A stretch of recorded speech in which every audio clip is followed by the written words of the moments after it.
Good morning, everybody. Hit that like, share the show. We'll be up in just a second. Hopping on, let's see. Instagram is now live. Hello, Instagram people. Substack, what's happening? Hold on, let me check that. Make sure that's up and running. Looking good.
Right, almost there. Give me another minute and we'll be right up. Hit that like, share the show, say hi in the chat room. Where are you from? What do you do for a living? Hi, thank you very much. Where are you from? What do you do for a living?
All right.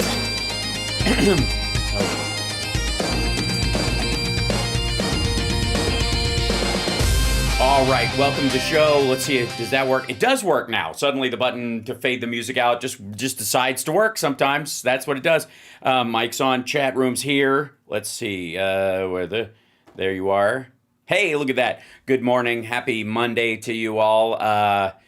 I don't know whether this, yesterday was the end of an insane week or today is the beginning of yet another. I think kind of a combination of both. Hello, chat room, the greatest chat room in the history of chat rooms. I'm Hal Sparks, the greatest host of a live stream in the history of live streams. This is the greatest live stream in the history of live streams. I'm just saying. So you should probably subscribe. So just so you can feel better about yourself. I don't want you, stumbling through your life at, trying to make important decisions when you go, around haunted by the idea that you haven't subscribed to the show yet. It's a little button. It doesn't cost you anything. You do it right there. If you're on Twitch, you can follow for free. And then if you want to subscribe, if you have Amazon Prime, it doesn't cost you a dime. And considering Elon Musk and Bezos are going to be at each other's throats for the next 5 years, I figure, it's Godzilla versus Mechagodzilla. That we'll have to deal with whichever one lives after. But in the meantime, you can throw your weight behind the one that isn't actively Nazi saluting, I suppose. Is that would be the thing, if at all? And that's my theory, and I'm sticking to it. Before we, by the way, Tara Dublin, who does indeed rock, will be in the second hour. But right now it's just the two of us. We can make it if we try, just the two of us, you and I. Sad news though. Yeah. Lonnie Anderson passed away. Lonnie Anderson from WKRP and Cincinnati fame. Also, I think my first awareness of a celebrity couple when I was a kid. Her and Burt Reynolds. Remember that? They were a big number, and everybody was talking about how what a big deal this was. They were being followed around, and I have a theory that if you can look at this picture, that all of those JonBenet cutie kind of things were all attempting to make little girls look like Lonnie Anderson. I'm just saying. I want to say, yes, absolutely, without question, Lonnie Anderson was a beautiful woman. No hesitation in that order. Just beautiful through and through, classically beautiful, a dame in the greatest sense. Had she been born 20 years beforehand, she would have more than likely been Marilyn Monroe. She would have been, Mae West or one of those, or, given them both of them a run for their money or overtaken them. Because not only was she beautiful, she was really funny and very smart. And those things do not have to conflict. And her timing on KRP was right up with everyone else there. Like Howard Hessman got his own credit because of his history as a comedic performer. Gordon Jump, holy shit. Like, go back and look at the WKRP stuff and look at Gordon Jump, who, Mr. Carlisle, the guy who runs or Carlson, rather. Mr. Carlson, the guy who runs I shouldn't read and talk at the same time. Mr. Carlson, who ran the station, right? God damn, that dude was funny. As God is my witness, I thought turkeys could fly, all that stuff. People focus on that episode. But Gordon Jump was super funny all the time. Like, so alive on screen and believable as this stammering, dunderheaded, egomaniacal, yet kowtowed head of the station. And she was basically running everything behind the scenes. Is the idea is that she's not just the beauty in the lobby, but the brains behind the scenes as well. And she was just as real and just as present and just as on it in terms of her timing. And I think there are some cases where a woman in particular is so beautiful, she doesn't get credit for the fact that the rest of it you just took for granted. So Lonnie Anderson, a hilarious woman, another woman in my list of reasons to tell Jerry Lewis to go fuck himself. Right up there with Madeline Kahn and Carol Burnett, and Terry Garr. And just her timing was impeccable, and she was sweet as the day was long. And goodbye, Lonnie. Just shy of her 80th birthday, 79 years old, and goddamn, she was funny. So I recommend on like all of the entire WKRP series is on Apple TV, and I recommend buying it. Just have it, own it. It was she was part of a hard charging generation. Just saying. There was, I think the boomers especially were on the cutting edge of experimenting on themselves with certain substances. I did not meet her. I met Bird in passing once. I got to shake his hand at a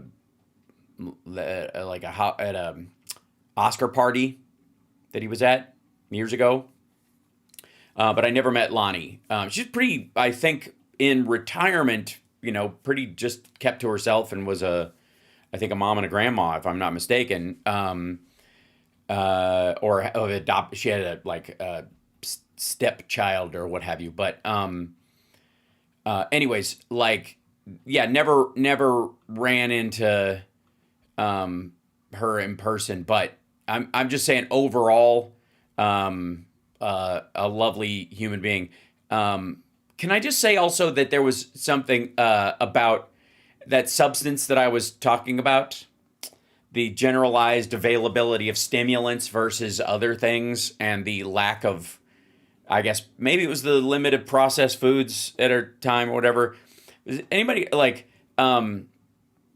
the Randy Travis character, when he shows up and he unfurls his Kiss poster, was one of the great defining moments of my youth. And the let's see, yeah. I don't know if they have other pictures. Yeah, there's her and Arnold Schwarzenegger in the Jane Mansfield story. There's her and Bert. But Gary Sandy, who played Randy Travis, I just remember that dude being rail thin fit to the point of annoyance. And now looking back, but when I was a kid, I was like, hey, there's a skinny guy and I'm skinny. We have so much in common, right? Andy Travis. Sorry, did I say Randy? Yes, Andy Travis. And then I'm fairly certain he's wearing a Black Death shirt, which became the joke of the canned water that you can buy. And of course, Howard Hessman, as Johnny Fever, Johnny Caravello, Johnny Sunshine, something he had 9 different names or whatever, but Johnny Fever was the one that was his favorite. And the fact that he got kicked off a station in San Jose for saying booger, right? Booger, right? Hashtag booger. And then just come on. As late 70s, early 80s goes, that's the look, ladies and gentlemen. That's she was the sitcom version of a Charlie's Angel. You know what I mean? In what she looked like. But god damn, she was funny. On top of of everything else, super funny. Let's see, if I was trying to find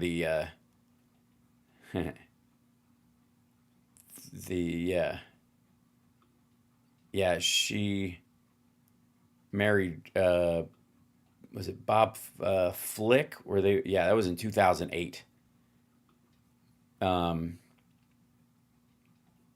But anyways, bless her heart. That's all you need to know is that she, beyond the fact that I think people will fixate on her being a bombshell or being beautiful, but god damn, she was funny. And do yourself a favor and go back and look at the KRP episodes if you get a chance. I think they're streaming on several different services. Go back and watch them, and the stuff she was capable of doing, and where she would kind of, in many ways, she was the most dignified character on the show. I think, ironically, WKRP in Cincinnati was the show. This is the.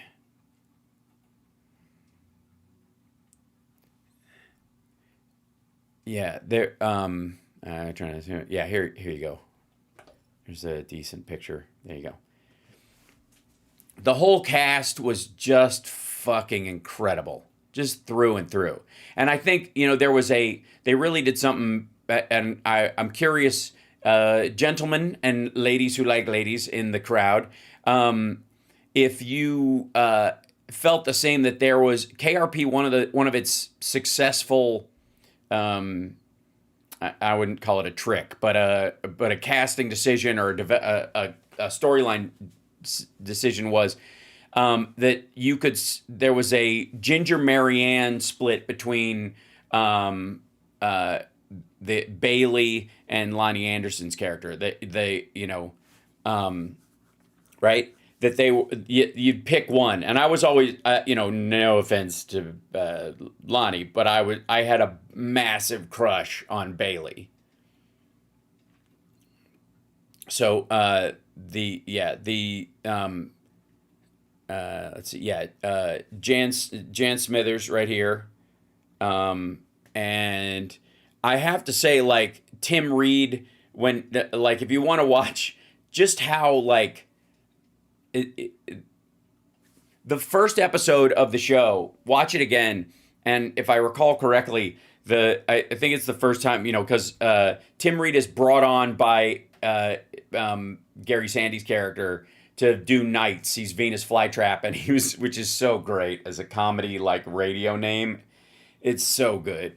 But and he's so smart and together, and yet he's got his own shit going on, which is terrific. They all did, but Les Nessman says, walks up and whatever, like, I'm also in charge of sports. I don't know if you noticed, there are a lot of Negroes in sports. And he's like, oh yeah, what? Like, there's this moment where, like, it right now, if you put that in, Richard Sanders is amazing. We'll get to like, each of these, but like, Frank Bonner is Herb Tarlick, also brilliant timing, and the trans episode, like, this entire show, if you put it on just today, people would like, it would be the most edgy show on the air. It would be, like, for real. Oh yes, it's Barack Obama's birthday. We'll get to that when we're talking to Tara. Yeah. Yes. No, Jan Smithers is still alive. Yeah. I think, I want to say only Lonnie Anderson and Gordon Jump have passed, if I'm not mistaken. But if you put these episodes on right now, there would be a controversy about every episode, every week, and the show would be on the proper side of it. Yeah. So, I mean, one of the perfect sitcoms. Oh, you're right. Hessman has passed. You're right. In 2022. It's wishful thinking on my part. But Frank Bonner, and then of course, like, Richard Sanders was Les Nessman, and talk about, like, a character that's just full of subtext and layers. Holy God, what a mess. So just fucking fantastic.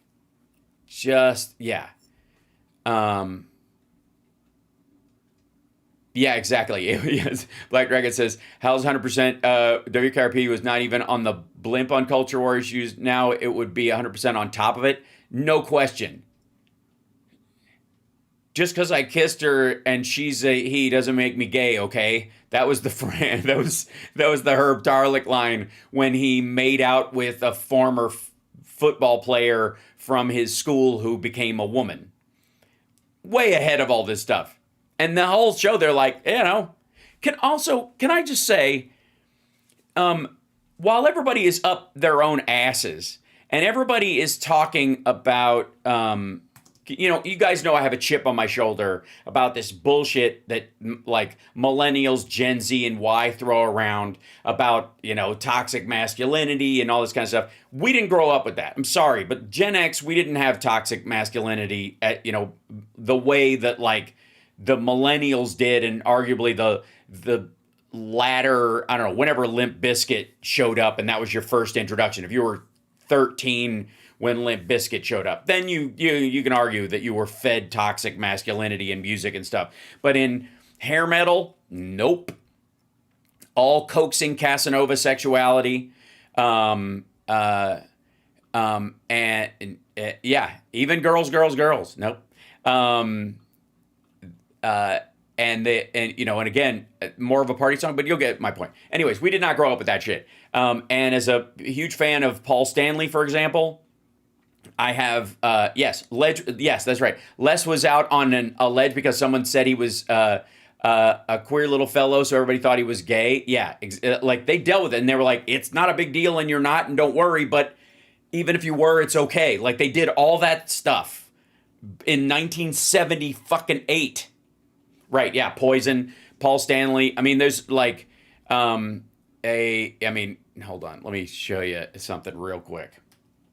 Because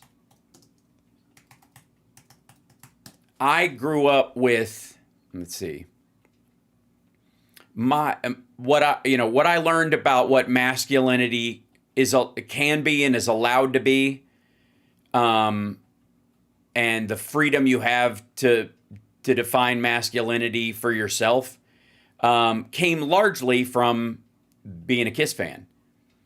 And I know the people with 8th grade music sensibilities will get all weirded out about a little bit, but my Kiss and my makeup and blah blah blah. But let me find a really good picture that shows this up. Yeah, this will do it.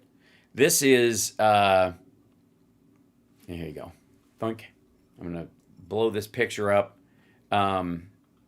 My idea of like sexuality was very well defined by all 4 of these characters. Think about what you're seeing here right now. Just objectively look at this. Yes, Prince is another one. Absolutely.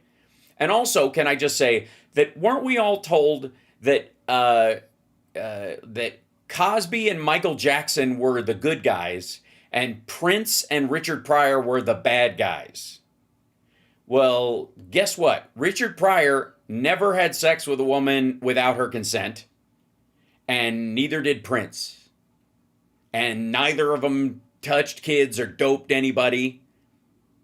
I'm just saying, I feel like I'm on the right side of this issue for my whole life. I just kind of knew my radar was fairly solid, right? Derek Day, happy... Absolutely. Derek Day, happy birthday. Oh my God. So, look at Paul. If you want to talk about who's which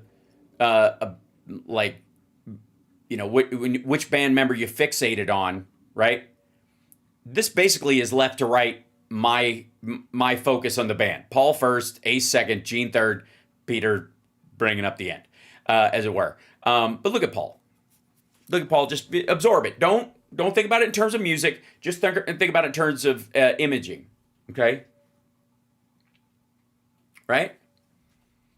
And like they, just like Robert Plant, they threw accusations of being gay at him and to try and say that a man who was that, like effeminate or feminine in some of his sexuality meant he had to be gay, right? They meant it as a derogatory thing. They also meant it to diminish it. They also meant it as a way of policing heterosexual, masculinity, right?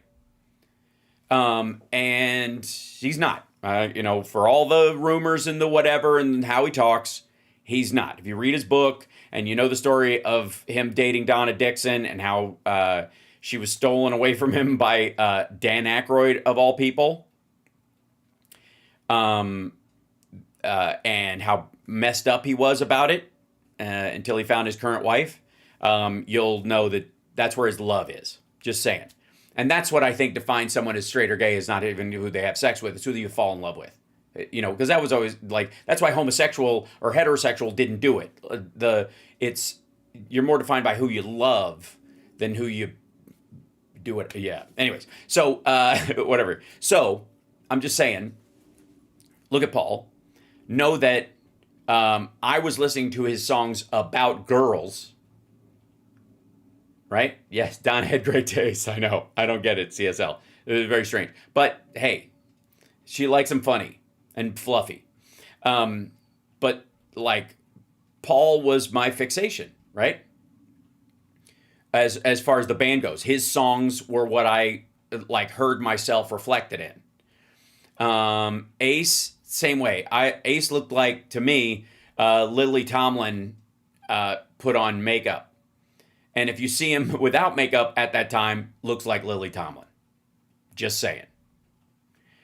Gene is Gene and will be Gene and all that. And then Peter Chris Cola, who became Peter Chris or whatever, quit the band and told everybody to go fuck themselves. And I learned a very valuable lesson about how how you work with people and how you respect them, and how what you say about them in public reflects on the fans, right?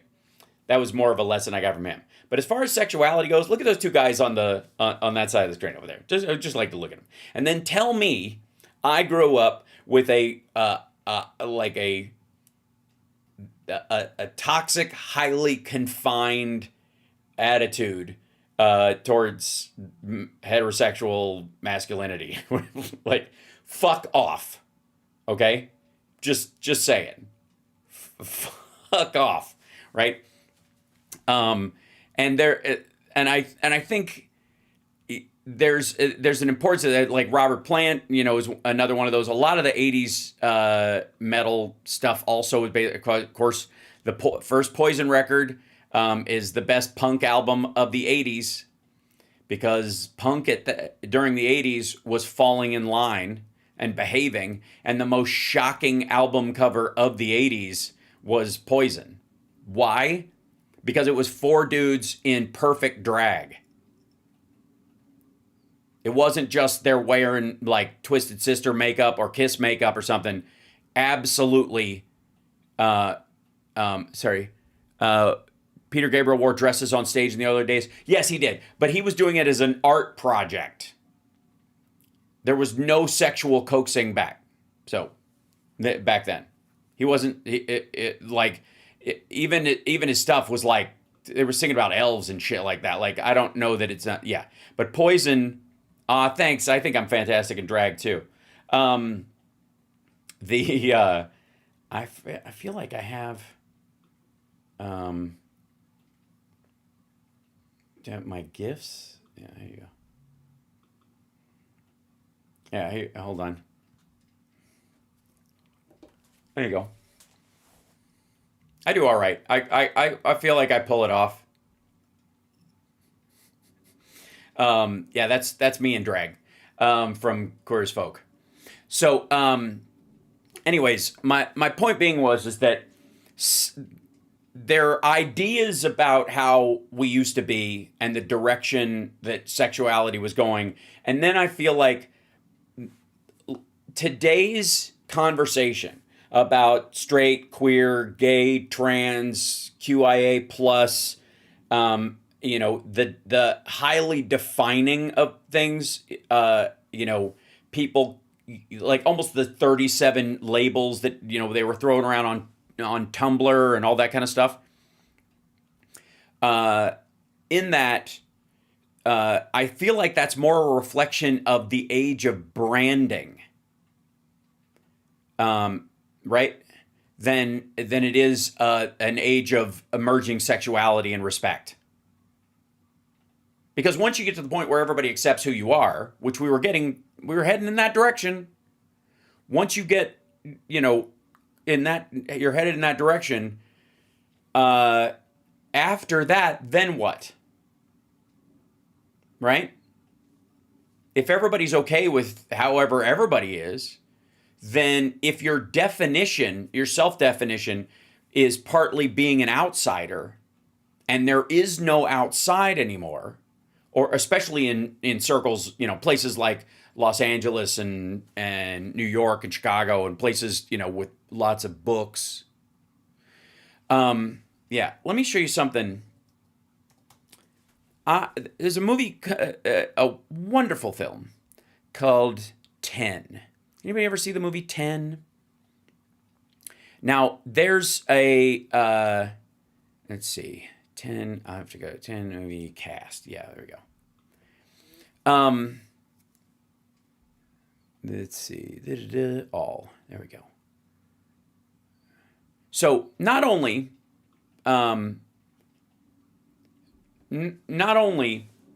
was Flash Gordon in the movie 10, he's the guy who marries Sam Jones is the guy that marries Bo Derek and is the drive to go towards this, but can I point something out that people forget about that movie? Because, by the way, Dudley Moore is perfect. Julie Andrews is wonderful. Their talk about sexual emancipation is a brilliant conversation. It's the movie making is so much more like patient back then. But let me let's see, where's a good picture of him? Brian Dennehy was the bartender in where did he go? Mexico. I'm gonna bring up, where is he? Think. Let's see. Give me an image. Come on. Okay. Does anybody remember Dudley Moore's best friend? Right. Anybody remember Dudley Moore? And by the way, go watch the conversation that Bo Derek and Dudley Moore have about emancipated female sexuality, and he's the one hung up. Right? He puts her on a pedestal and she refuses to stand on it. That's what, spoiler alert, that's the issue. Is that he wanted her to fit this, this perfect idea of he could capture her and he just can't. Terrific. Just super great. But no. Yeah, not Peter Cook. Yeah, Peter Cook was Dudley Moore's real best friend. But the character in it, played by Robert Webber, is his songwriting partner. They work together. His, Bernie Taupin to his Elton John, or whatever, vice versa. His Elton John to his Bernie Taupin, except Dudley plays the piano. Does anybody remember the key part of his conversation about the relationship? The movie 10. We're talking about the movie 10. But we're also talking about where people think we've gotten versus where we were, and this apocryphal version of the past that seems to have eaten everybody's recollection of where we were going at one point, psychosexually as a country. Because we're practically the right wing has gone neo-Victorian. Does anybody? Oh no, here we go. Got it right. Yes, his character was gay, and he had a boyfriend in what the fuck it was, 1979, and not only was it normal in the context of the story entirely, but Dudley Moore, when he's fighting with him, calls him a fairy and the other F word for gay people. And that's what they do when they're pissing back and forth. And then he, mocks his delicate heterosexuality right to his face. And they're still friends in the end. They fight and then they're friends at the end. And this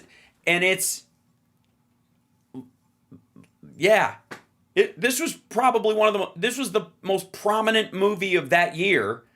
And the secondary relationship, which was the rebuttal to what was going on, was a gay relationship. And if you ask people about the movie 10, do you think they're going to bring up the fact that the other lead, played by Robert fucking Webber, had a boy toy boyfriend, and he's like, he makes me feel good, so I let him, he goes, why don't you get him to get a job or something? All he does is run on the beach and go swimming. And he goes, he makes me feel good, so I let him run on the beach and go swimming. Right? But I want you to think about that. I want you to think about how we are right now, how fucking bound up everybody is, right? And part of that bound up that everybody is related to the perception of the past, where we were headed. Right? And largely right now, we are seeing a massive rewrite of history in terms of media, in terms of society. I mean, the what's another great example of it? The Republicans talking about how bad New York is right now, worst it's ever been. Well, go watch a Son of Sam documentary and then get back to me. When they were calling it Fear City,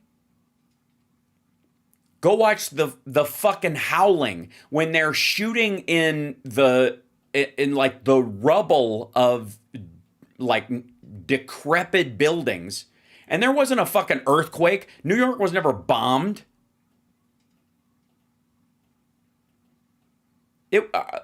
Like New York, yeah, New York was fucking terrifying in the 70s.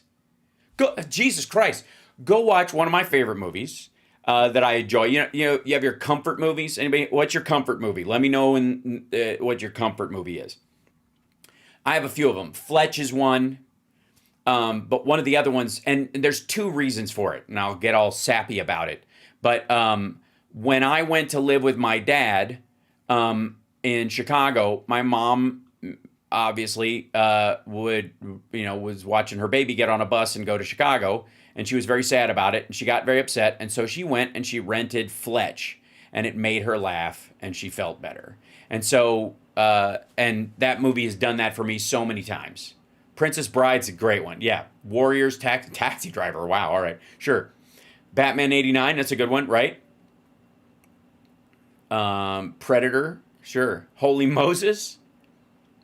The Crow. I love The Crow so much, but I can't watch it. Blade Runner. These are like favorite movies, but not your comfort movie. That's different. Okay? Breakfast Club. Because I find my comfort movies are more pulp. DC Cab, that's amazing. Cannonball Run, totally. Hot Fuzz is terrific. Blues Brothers, Goonies, there you go. 16 Candles, Big Lebowski, absolutely.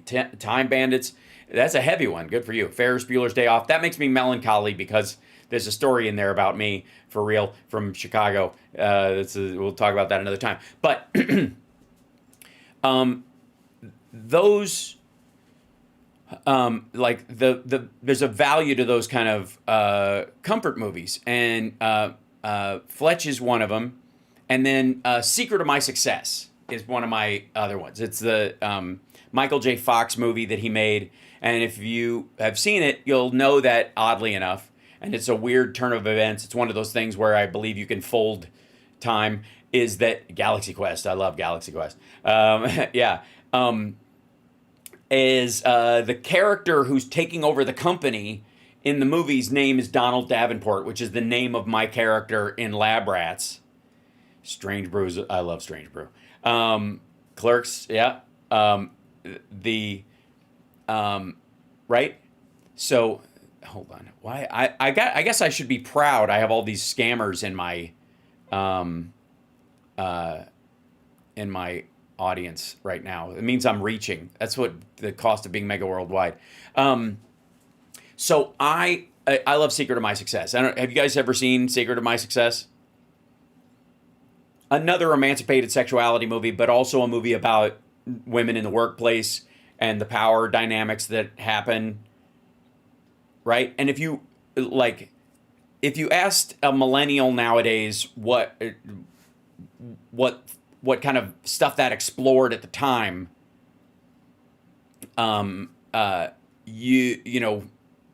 they would be wrong. Yeah. And by the way, I was very happy. Night Ranger played Secret of My Success live when I saw them a couple of weeks ago, and I was like fanboying out like crazy. It was terrific. So Inner Space is so good. Yes, Michael J. Fox, Secret of My Success. Everybody's really funny. It's got a very like noises off kind of play feel to it. But the point is like there's a scene in Secret of My Success where he's calling his mom from a payphone, and he's talking, and a bodega gets robbed right in front of him, and they end up shooting the guy robbing the place. Right in front of him, and he's like, he ends up sitting down because they're shooting the glass out of the phone booth that he's in, whatever. And that was the standard joke on New York in 1986, whatever it was. And that wasn't even New York at its fucking worst. It's nowhere near that right now. Oh my God, Dead Men Don't Wear Plaid is perfect. Also, Night Shift. Another good one from that period of time. And again, would like set off alarm bells everywhere, but ultimately an overall like work the story out for me. What's the problem? I mean, a former accountant who works in a morgue works out his own personal bigotry about prostitution and sex work, and comes around in the end that he can fall in love with a woman who did that and be together forever and be happy, and stops being treated like shit by everybody around him. Like, gets his strength back, and when he gets it back, he finds a woman. What helps him get his strength back is a woman who's equally strong and stands up for herself. This is how reminding Trump to shut up. Absolutely. And Michael Keaton is so fucking good in that. It's basically, that was his breakout. He was a stand-up and like an improv player and an actor at the time. But like, love brokers. You and me, buddy. Right? Just so good. I'm an idea man, Chuck. I got ideas coming at me. So fast I can't take them in. So I record them in here, and that way I don't forget them. Like, here's a good idea. This is Chuck. Idea to get rid of garbage. Edible paper. See that? Edible paper. Eat it. Paper's gone. No garbage. He's so goddamn good. And but the like think well yeah, and Dr. Detroit, another pimp movie, right? About the advances in sexuality. And I guess maybe I'm thinking about this just because, you know, Lonnie Anderson passes, and there's so many things that are going to be written about the fact that she was beautiful in a bombshell that will kind of not pay attention to how fucking funny and smart she was on the show. Because she was. And that annoys me. Yeah, Trading Places, another one, right? Where, I mean, I think my generation you could argue the shift from whore to prostitute to sex worker in the language of our social structure came during that period, right? It's like shifted through that, yeah? That you know, in the 80s especially, there was this, you know, Risky Business. There were a bunch of movies that basically, I think, changed society's attitude towards sex work. And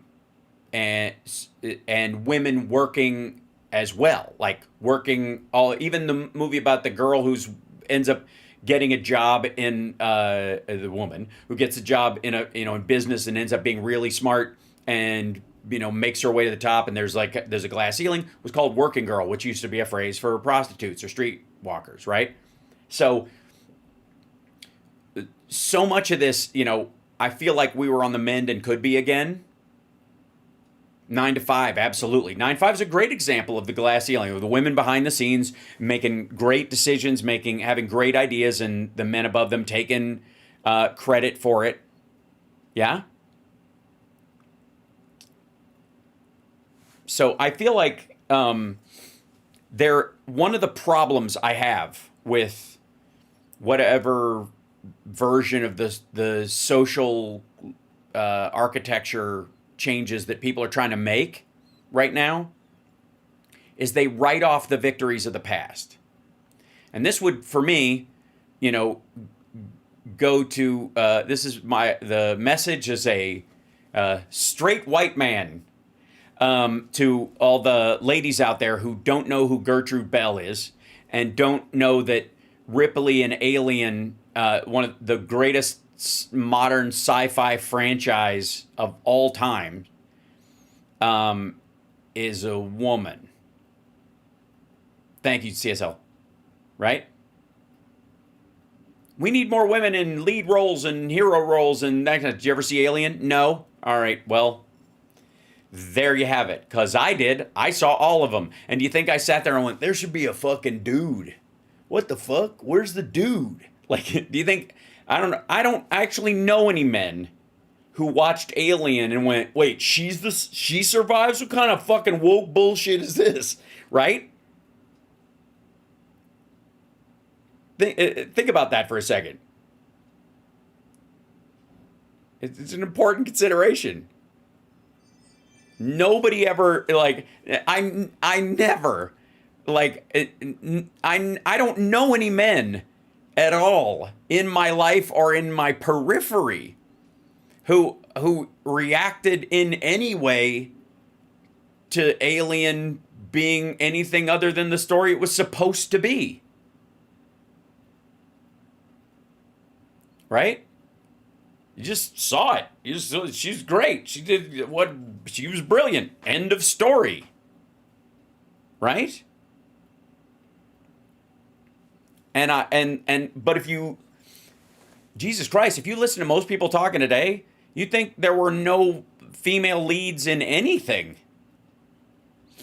Now, should there be more? I would argue probably yes. Yeah. But don't denigrate the ones that were.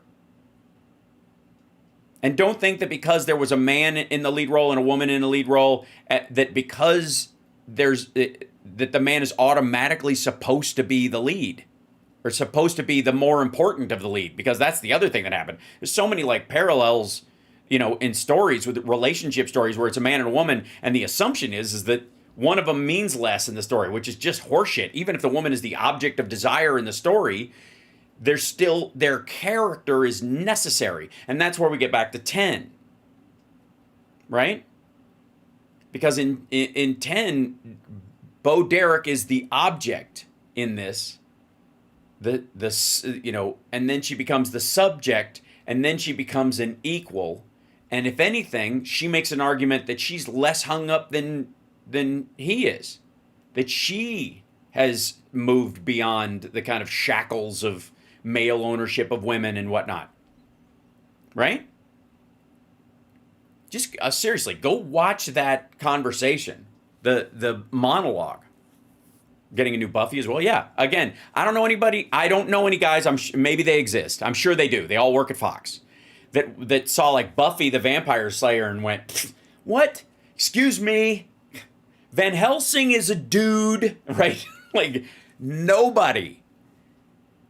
But if you asked a millennial or a Gen Y or a Gen Z, or if that was the case, they probably would think we did. Yeah, Xena Warrior Princess was more popular than Hercules. Maybe that's what's up Kevin Sorbo's ass. Right? I mean, we'd like to just, write it off as just shit human, but it could just be that he had a fucking stick up his ass about the fact that Xena Warrior Princess kicked the Hercules show's ass with a female lead. By the way, anybody here watch ISIS when they were a kid? I'm so pissed off that the Islamic State in the Levant, ISIL, takes ISIS or whatever. But when I was a kid, along with Bigfoot and Wild Boy and all these other shows, there was... Tara's here. Hold on one second. My headphones have dietage, so I have to swap them out. Give me 1 second. I will bring her in. I think these will be okay. They should, anyways. She's in the green room, waiting behind the scenes. Hopefully it's okay. I think we will see her. Can you hear me, Tara? I can hear you. I just don't see your handsome face. Oh, yes. I'll do that in 1 second. Hold on. I got this. Because we were talking about... there we go. Dink. Like that. Hi. I see you now. I called early because I wanted to get it on the movie conversation because we never got to talk about pop culture together. Well, let me bring the thing on. Bringing you right in here. Everybody. I've got to put you in the thing. 1 second. Put me in the thing. I'll put you in the thing. Put me in the thing, man. Put me in, coach. I'm doing it. I'm working on it. Gen X references for this entire time. Right. Everything is 80s Gen X pop culture reference. There she is, Tara Dublin, who does indeed rock, who's got a great book, The Sounds of Settling, and is terrific on her podcast. I call it TNT, but it's the Tara Show on Substack. Please subscribe to their Substack. And so the conversation started obviously because we lost Lonnie Anderson, and then all the conversation about her being beautiful, which she absolutely was, in every sense of the word. Hilarious. But she was also smart and funny. And because that she was whole so cast, beautiful. that whole show Oh my was smart God. and funny. Yes, right. Way ahead of its time. And I was listening to you talking about WKRP when I was getting ready. Yeah. And as a person who loves terrestrial radio and worked in terrestrial radio and was a woman who worked in terrestrial radio, that show was very important to my personal evolution because I was also a Bailey person at that time. I was a Bailey person because Bailey wasn't the glam one. She was the smarter. I mean, they're both smart, right? They're both smart. They're both funny. They're both women in radio, but they both get treated very differently based on their appearances. And I always gravitated to Bailey because Bailey had to work a little bit harder to get everyone to realize, oh, I'm actually smart and I actually belong here and I have worth and value as a human. So I always identified with her. And then my natural progression went from Bailey to Martha Quinn when we got MTV. Yeah. Because Martha Quinn looked like me. She was a small brunette who was cute but not traditionally beautiful, like Nina Blackwood was the blonde bombshell of MTV. And she got a lot of attention for being blonde, but Martha Quinn got to hang out with all the bands. They were never like overwhelmed by her. They weren't intimidated by her. They like hung out with her and just let her hang. And that's what I always wanted, was the proximity to the cool people, to get to hang out with them. I didn't necessarily have to date them or be like, oh, everyone thinks Tara is hot. I didn't care about that. I cared about being treated like a colleague, like an equal, which rarely happens to women in this world. Well, so, and I would argue that it happens a lot more than you think. And what it does is it's reflected on where it absolutely wasn't before. But as it starts to improve, attention is drawn to where it lags. And then that attention drawn to the lag hyper focuses the society on the lags. And because you're trying to bail the water out of the boat, you're not paying attention to the rest of the boat's parts that are working, and you kind of take them for granted. And when that happens after a while, it starts to overstep itself, or like it becomes anger incorporated or rebel incorporated in the case of people who are anti-establishment and that kind of stuff, like against the man, no matter who the man is. And we get a black president and everybody's treating him like they treated George Happy H. birthday, W. black Bush. president. That's right. Happy birthday, black president. That's right. So I love my black president.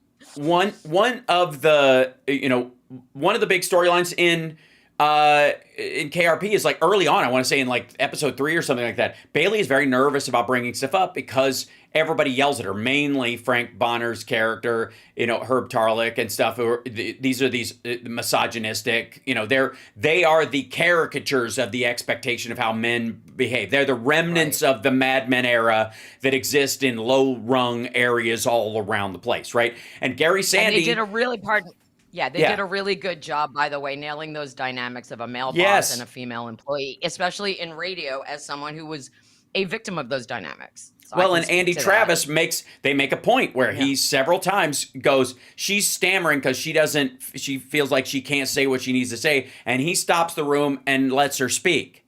And again, this is fucking 1979, people. We were on a fairly good trajectory. The issue is that when that happens, when you are on a good trajectory, there are going to be the Trumps of the world and the people like that are going to do everything they can to stuff it back into the tube. And they're also going to be the outsiders, be it the Russians on Facebook and that kind of stuff, who will play at the divides that still exist and attack them so as to divide society amongst, make everybody go to a non-neutral corner.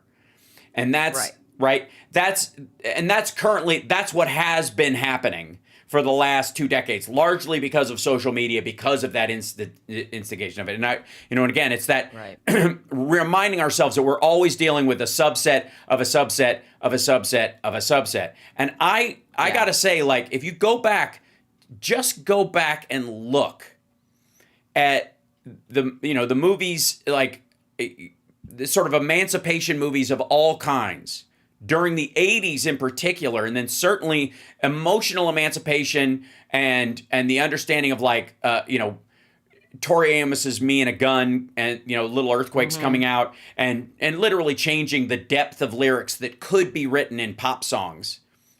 Right. Single-handedly, that woman.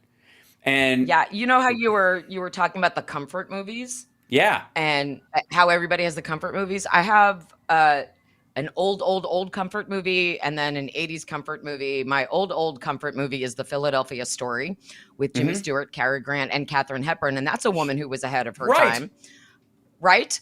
And even in 1939, they are talking about gender roles and what a wife is supposed to Yes. be and what a husband is supposed to be and what's expected of women at all times in the compromise. And that's also a through line for my book, The Sound of Settling. Like, women are the ones who always have to compromise. It's never the man. And it's always the man's job is more important than the woman's. And then my 80s comfort movie, I mean, I have so many. You were talking about The Secret of My Success, and I just remembered, like, his name in the movie is Brantley Foster. What name is that? That's such an 80s guy name, but my 80s comfort movie is Dirty Rotten Scoundrels. I love that movie Uh-huh. so much Right. with it's Steve Martin and Michael Caine. And if you've never seen Dirty Rotten Scoundrels, you need to rectify that Yeah. immediately, because again, they're these men full of bravado, and they go out and they scam rich widows or rich women, hmm and then they get scammed by a woman. It's hmm so great when the tables are turned on men who perpetrate, right? And a woman Right. comes along and they think they're playing her, and she's playing the two of them. Glenn Headley, the late great Glenn Headley, is amazing in Yeah. that movie, because you never once, the first time you see it, you're like, oh no, this poor woman. It's so great. Right. It's so great. And it's one of the, like, the 80s, in the 80s, like, a lot of that stuff was on its face kind of gross and exploitative, but then when you really get into the surf, like, dig down, a lot of Oh, those women were actually incredibly empowered and used their sexuality to bring okay. men Real down. quick, give me an example of the exploitative ones. Oh, A specific one. All of those movies about the ski resorts where women ended up topless in hot tubs. Yeah, that's okay. I'm not talking Like about a movie. romp movies, which effectively I think what you're Right. talking about, right? Right. So the 80s had like two different kinds of teen movies. There were the teen movies where, like, kids got their revenge against the bad guys. And then there were the Right. teen movies where women were nothing but boobs.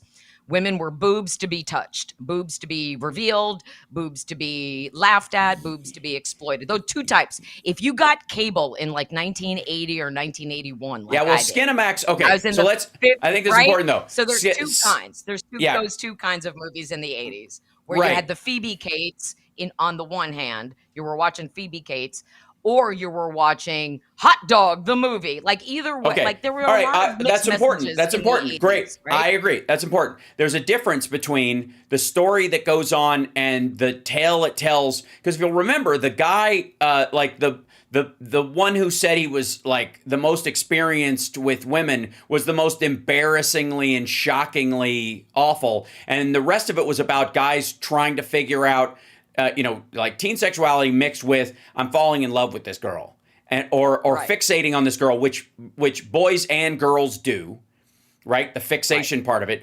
or the I forget what there's a phrase that they use in like in right wing circles right now about like women who are hypergamy.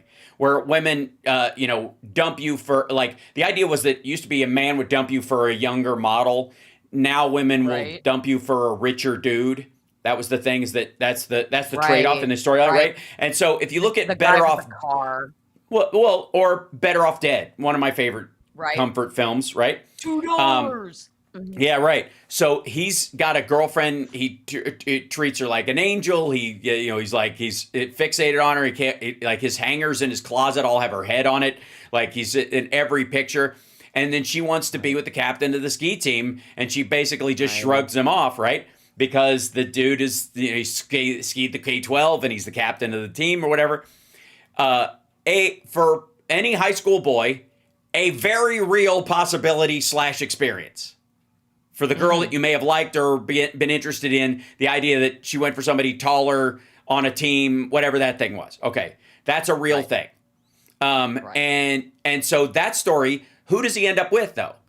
The girl across the street who's being fed to this fat, disgusting, snotty right. kid, right? Who thinks he owns her, right? French fries. Yeah, Mhm. French. presents, right?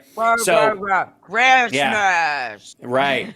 By the way, The that's the things that guy you who was remember. that guy. The actor who played him was also the dude who was accused of sexually molesting kids on Nickelodeon. Just like to say for the record, that's Dan him. Schneider. That's Dan Schneider. Awesome. Yeah. Awesome. But Yeah. the Hey, girl, hey.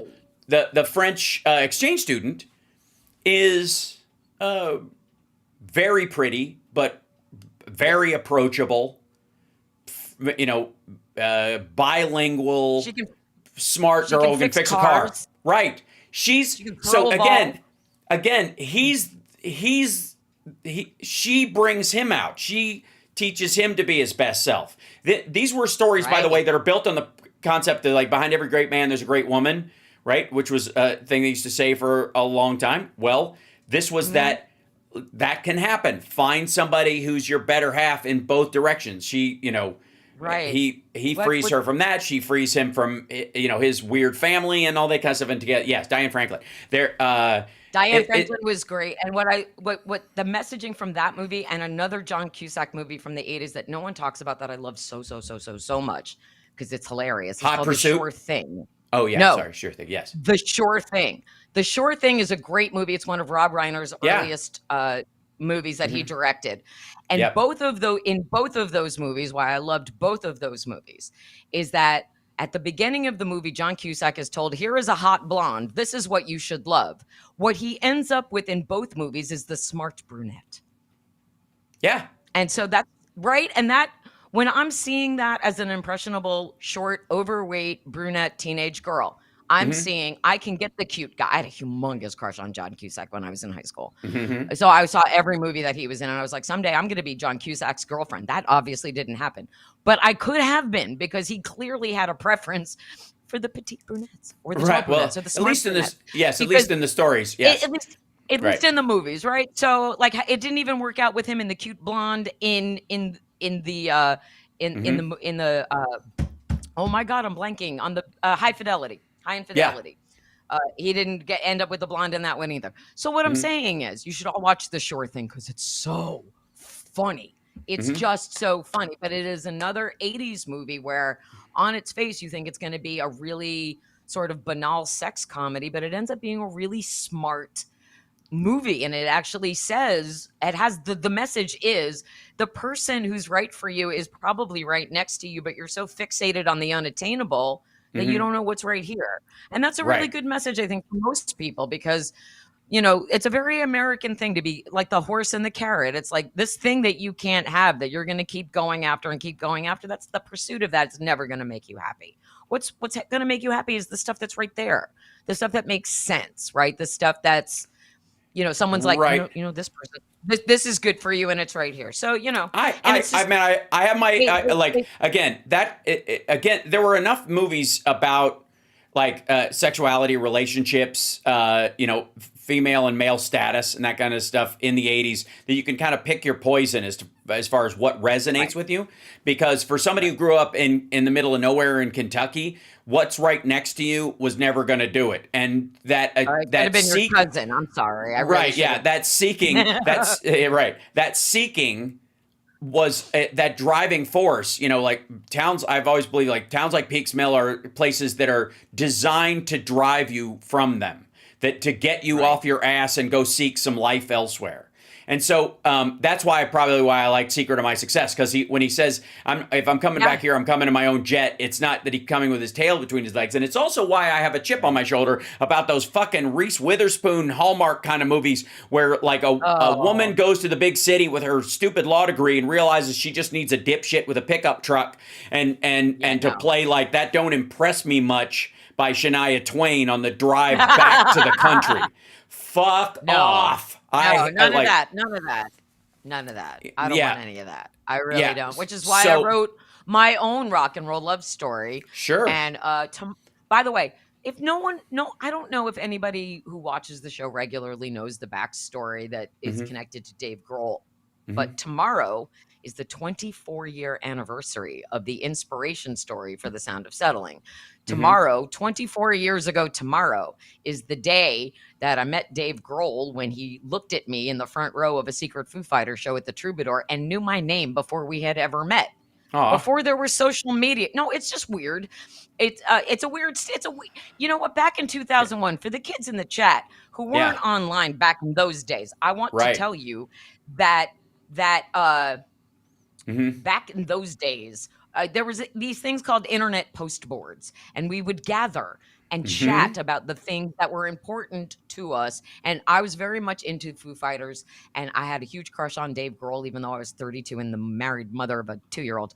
It's I've done a lot of work around this. It's fine. I'm fine now, but but back in those days, before social media, before you could chat with the likes of Mark Hamill and Stephen King on Twitter. Right.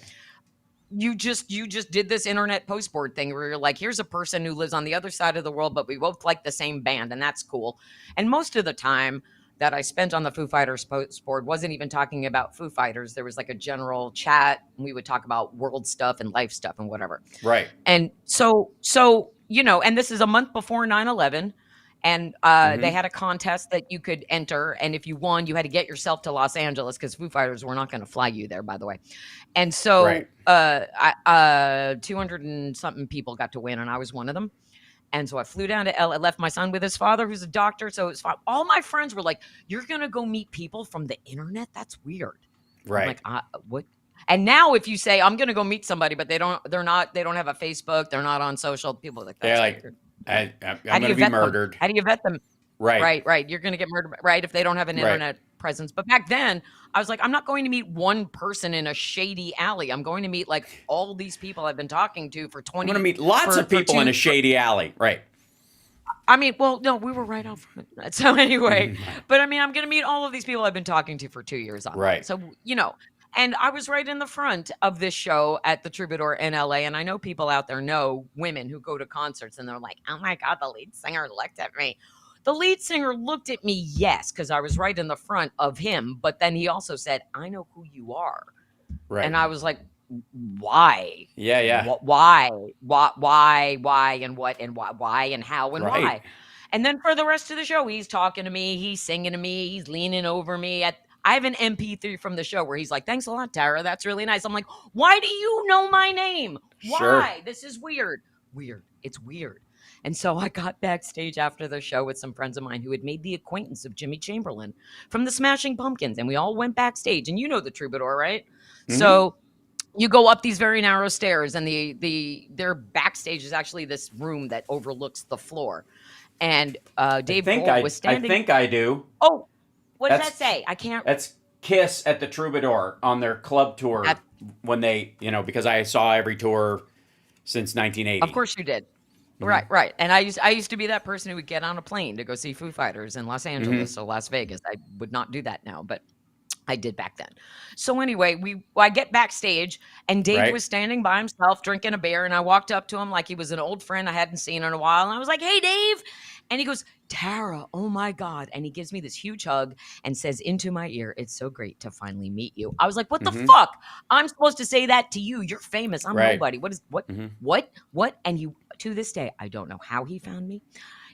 I once asked why, and he was like, well, you're fucking hot and you're a fucking sweetheart. And I'm like, well, how did you know that though? How did you, there's 40,000 people on this thing. How did you know, how? I still don't know. So, but that, and then rock stars have their ways. They have their vetting processes, right?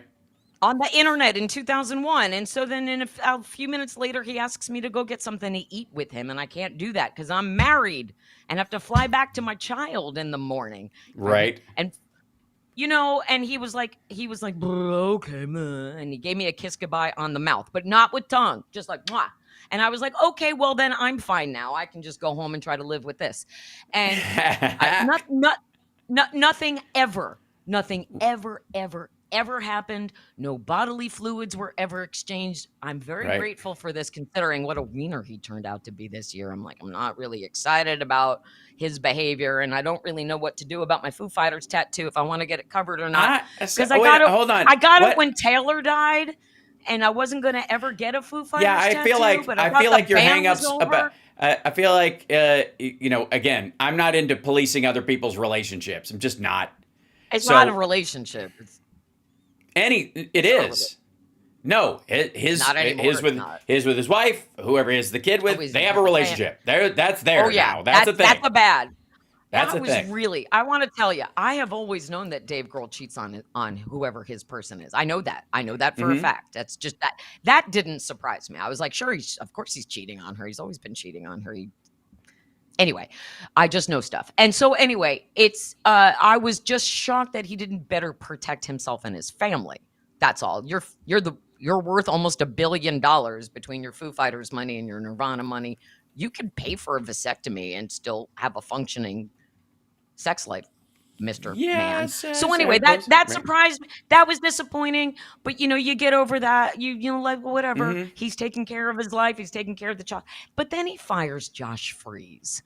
And who fires Josh Freese? I mean, Josh Freese has been in billions of bands, right? He's played for the likes of Devo and Nine Inch Nails and all of these seminal, great, amazing bands. And he's like a journeyman drummer, and he kind of bounces around and goes where he's needed. But he's never been fired. It's more like, hey, we're cool for this tour. And he's like, great, I'll go jam with these guys, or I'm fine for here. Great. So he steps up and fills in for Taylor Hawkins, which that's a rough go, right? You're going to try to replace Taylor Hawkins. That's rough. And he fit in really well. I thought his drumming I could hear the difference, but his personality, his drumming, all of it fit in really well. And then all of a sudden he's fired. He's never been fired from a band in his life. So I don't know what's going on with the Grohl, but the point is you should buy my book, The Sound of Settling, a rock and roll love story, because agreed. All right. I will say it has Foo Fighters Easter eggs in it. I'm going to throw my 2 cents in. And I'm a writer. I'm going to be supported. Right. I'm going to throw my 2 cents in, and then we'll move on to sort of topics of the day. But as the fact that Dave Grohl is a drummer and lost his drummer, who died, and his best friend / brother, is going to impact who's in that role and how it feels when they play. Even if it sounds good to you, it might not then. And the example I would use is Brad Gillis filled in. I just met Brad Gillis for the first time. He's a guitar player for Night Ranger. Dude is amazing. Like you don't really think of, when you think of Night Ranger, like fans of them think of them as a guitar band, but there's basically nothing that Eddie Van Halen can do that Brad Gillis couldn't do as well. Like, it's crazy. He's a dude, and he's having so much fun doing it. The drummer for Night Ranger has to be so on point, because the drums in Sister Christian are everything. Like, when you think about Sister Christian, and you think about dun dun dun dun dun dun. Yeah. I think about that. I think about, and it's very fluid and it's not click tracky. But the point I'm trying to make is that when you lose your drummer and your friend and you're replacing him with somebody else, it's gonna have baggage, even if you think you're over it. And Brad Gillis joined. Ozzy was very happy. Everybody was really thankful that he joined, and he was just going to fill out the tour. He was going to go back to Night Ranger, because they just finished their album and it hadn't been released yet. Nobody had thought, they were anybody. That album had Sister Christian on it and Don't Tell Me You Love Me and stuff, like a bunch of number one hits. Crazy, right? Think about the influence of that record at the time, especially, and pop culturally. And by the end of that tour, Brad Gillis hadn't done anything wrong. Never missed a note. Never didn't show up. Was early, on time, and was working for cheap. And Ozzy was drinking a ton and treating him like shit. And a lot of it had to do with the fact that his fucking, bandmate and the guy who he thought was going to replace Tony Iommi, that was going to sail him through this dark period, had died unexpectedly at the height of what they were doing, very tragically.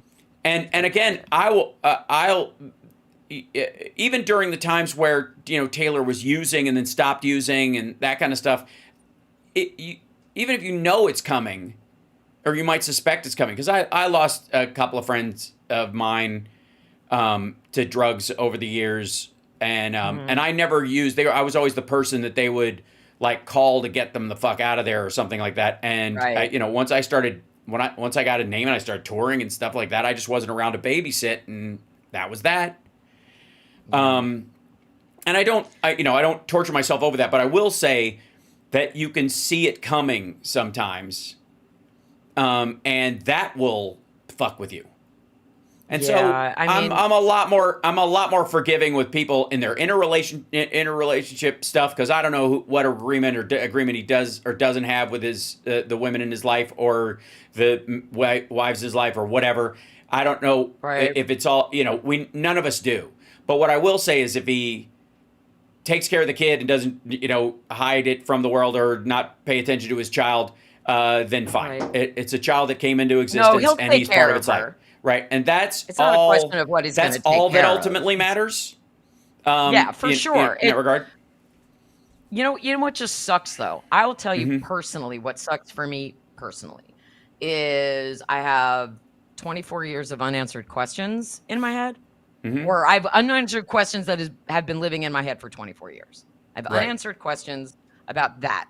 And then the other part of my story, which, it inspired my book, which means so much to me. And everybody in the chat, if you bought my book, it would mean a lot to me, because it's very hard right now to be promoting anything that has nothing to do with politics. TaraDublinRocks.com. I also am absolutely positive that I'm the person who inspired him to write the song Times Like These, which saved the band and gave him 20 more years with Taylor Hawkins. But I have never been able to have a conversation with him about that. If you watch their documentary, and then we can move on after this. And first of all, tomorrow I'm going to be sharing, every year on August 5th, I share the story, and I share the video that I once told the story at Low Bar Corral about it. But it's frustrating for me personally, because I sent him a copy of The Sound of Settling last year for his birthday, because one of his roadies helped me get it to him at the studio. And I was told Dave knows about it. Dave knows about it. Great. So the Foo Fighters came to Portland last August, and I was right in the front, and Dave saw me and he was like, Tara. And he was so happy to see me, because I hadn't seen him in 10 years. And he gave me this cute little secret wave, didn't send me a pass, didn't get to talk to him. And I was just really disappointed, because it's been so long. It would just be really nice to get confirmation. And this will be the last thing I say. They made a documentary in 2011 called Back and Forth, which was about them making the Wasting Light album, which is a great album. And they made it with Butch Vig, and it's great. And they recorded it at his house, and his daughter's swimming in the pool. And it's adorable, and it's great, and it's wonderful. It tells you the whole story of the band up to that point, and the revolving door of musicians, the guitarists and the drummers that went through the revolving door before he was happy. But then he also tells the story about how the band almost broke up in 2002 when he was drumming with Queens of the Stone Age. But then he wrote Times Like These in a hotel room on tour in Portland. There you go. Because of me, infinity. And if I could just get back in touch with him and be like, remember that day where we were talking after the sound check, and I said that you have to do that, and so basically it's, if you listen to the song Heroes by David Bowie, and then you listen to Times Like These, they're the same fucking song, because Dave wouldn't cover my favorite song, so he wrote me a song that was just as good. I'm going to throw that behind me now, and we can move on to Donald Trump being all over the Epstein files. Sure, yes, and right. scene. That's why I'm wearing that's why I'm wearing the typewriter shirt today, because you were talking about stuff that wasn't, because I'm a writer, god damn it. I'm a writer, and I make my living writing and then talking about the stuff that I write about, which is mostly politics. And I don't know, did you march on Saturday? I hope people were out in the streets on Saturday for Rage Against the Regime. But if you missed it, we're back in the streets on Labor Day. I gave a speech in Portland. I gave a speech at the Portland March, at the Portland rally, and I was very proud of myself. And then when I was done, people came up to me and they're like, I remember when you were on the radio here, and you were great, and you should do more speeches, and you should do more public speaking. And that was really great to be acknowledged for that, because I feel like I'm invisible most of the other time of my existence on the internet, because our voices are so suppressed, not just on Twitter, but I think the algorithm on Blue Sky is all messed up. I don't know where my stuff goes, and just getting anything seen. I don't know these that days there is one. I don't understand how any of anything works. I don't understand how anything goes viral or how anybody sees anything. But I have been trying so hard for a full year to get my recording of Katie Johnson's testimony to go viral. It's got almost 10,000 views on my Instagram, which is great. But it's still, I have not seen it on any corporate media. I have not seen any member of Congress sharing it, Well, and that is the intention, because more people need to hear what Trump did. I completely agree, but you're not going to. I'm here to let me tell you real quick. You're not going to, and the reason you're not going to is because it cannot be confirmed in court, and it would, considering how litigious Trump has been, without dragging. The only way you could make it stick is to drag her out and make her say it again in public to tell this. She's on video already saying it. There's video of her saying it. No, I know. Yeah, but she's blurred out. It's and they pulled it from the courts at one point because I think she was afraid for her life. But the point is, she would have to. I agree. But she would have to come out and make take a giant legal step forward.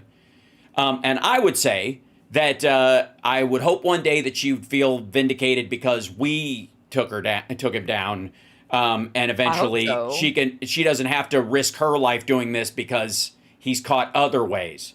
So legally, they cannot do it.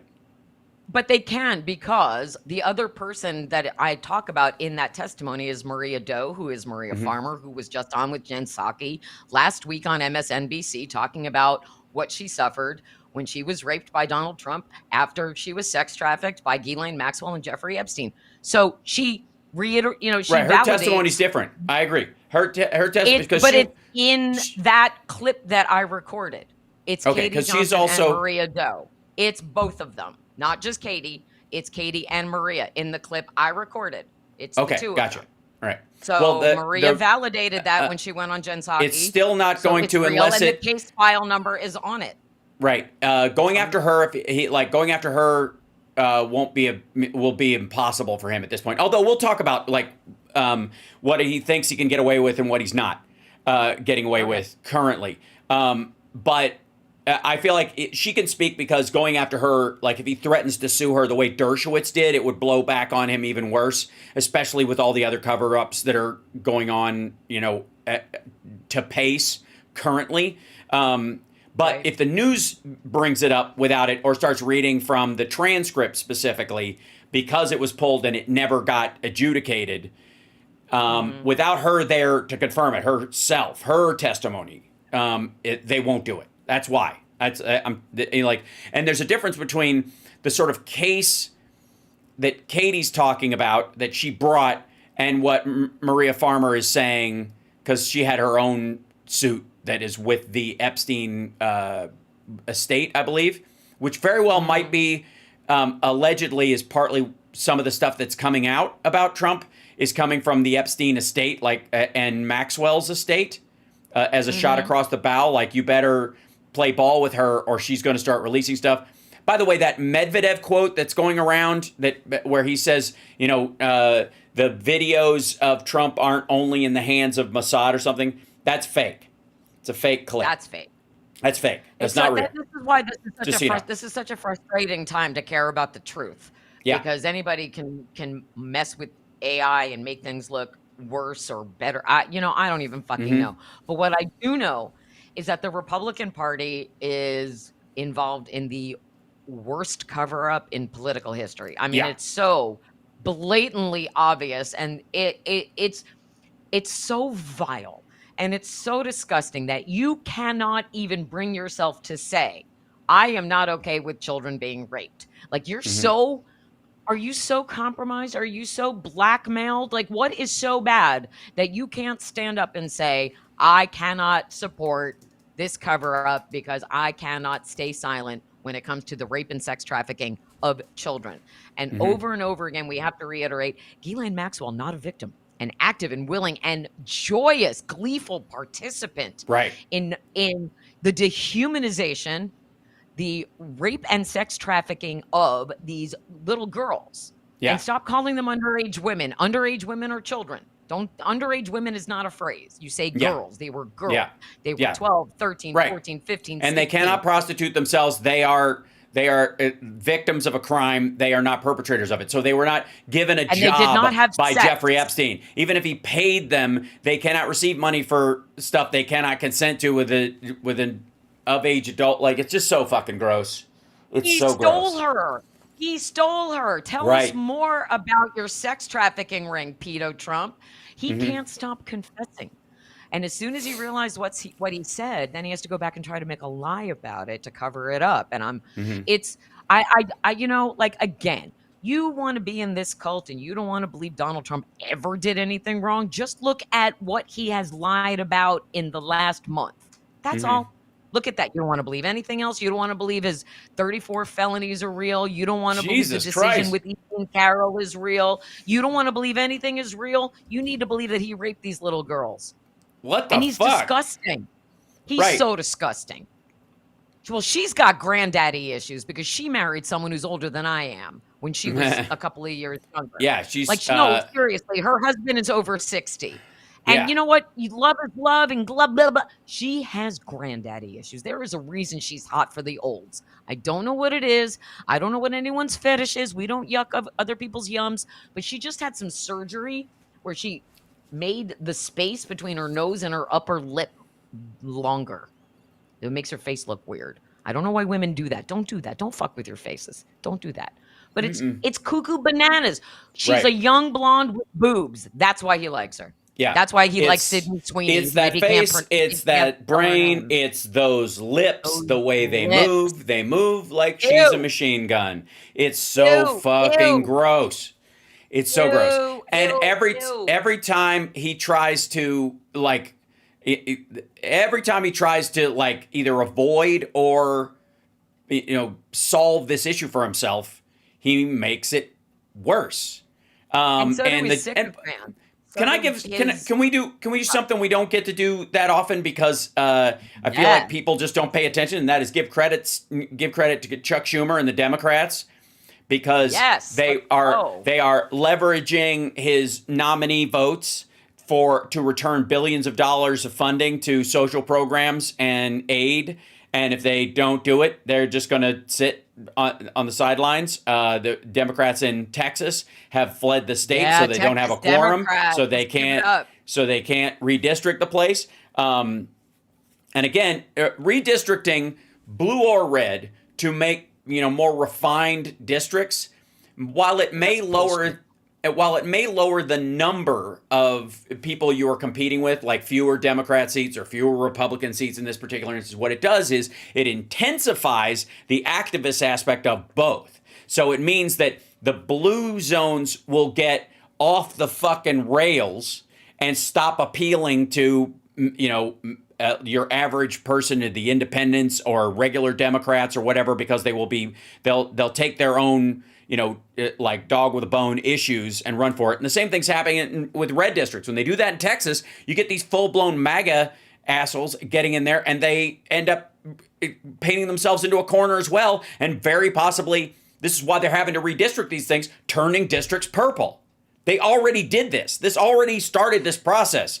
They did this in Texas to make it more red, to protect themselves against the purpling of the state. And by doing that, they made it so that the districts are so severe that the Republicans that get elected are the most maggoty, so maggoty, they even turn on Trump at one point in the case of Chip Roy and some of these others. Yeah. Right? They're so slacktivist and so self-involved that they don't understand that they've got to work across the aisle, that there has to be bipartisanship, that there are no partisan issues, just partisan solutions. And most of the solutions we come up with that actually work have a bit from here and there. It's a recipe for how to solve a problem. Yeah.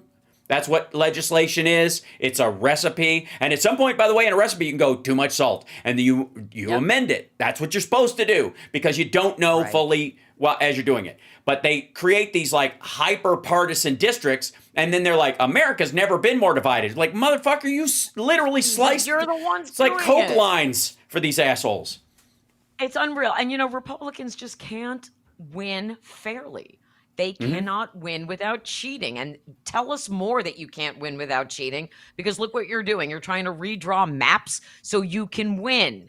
Make it more obvious. Right. They're the stupidest fucking people. And it's just every accusation is a confession. By the way, he's mad. He's mad because Chuck Schumer is the one who found that that rule to force the release of the Epstein files, Right. and they're going to come out by August 15th. Which is And another again, thing that not enough people are talking about. Why aren't that's people talking because about how they're coming? they don't have to talk about it. They're gonna come out. It's already in process. Same thing with the conversation. The reason they're not talking about it is because they're talking about the fact that Comer is not, even though they passed the committee passed a rule that they have to subpoena Ghislaine Maxwell to speak before Congress. He's putting it off indefinitely. That's the news. That's why this stuff will come and Democrats will get it and they will release whatever they have.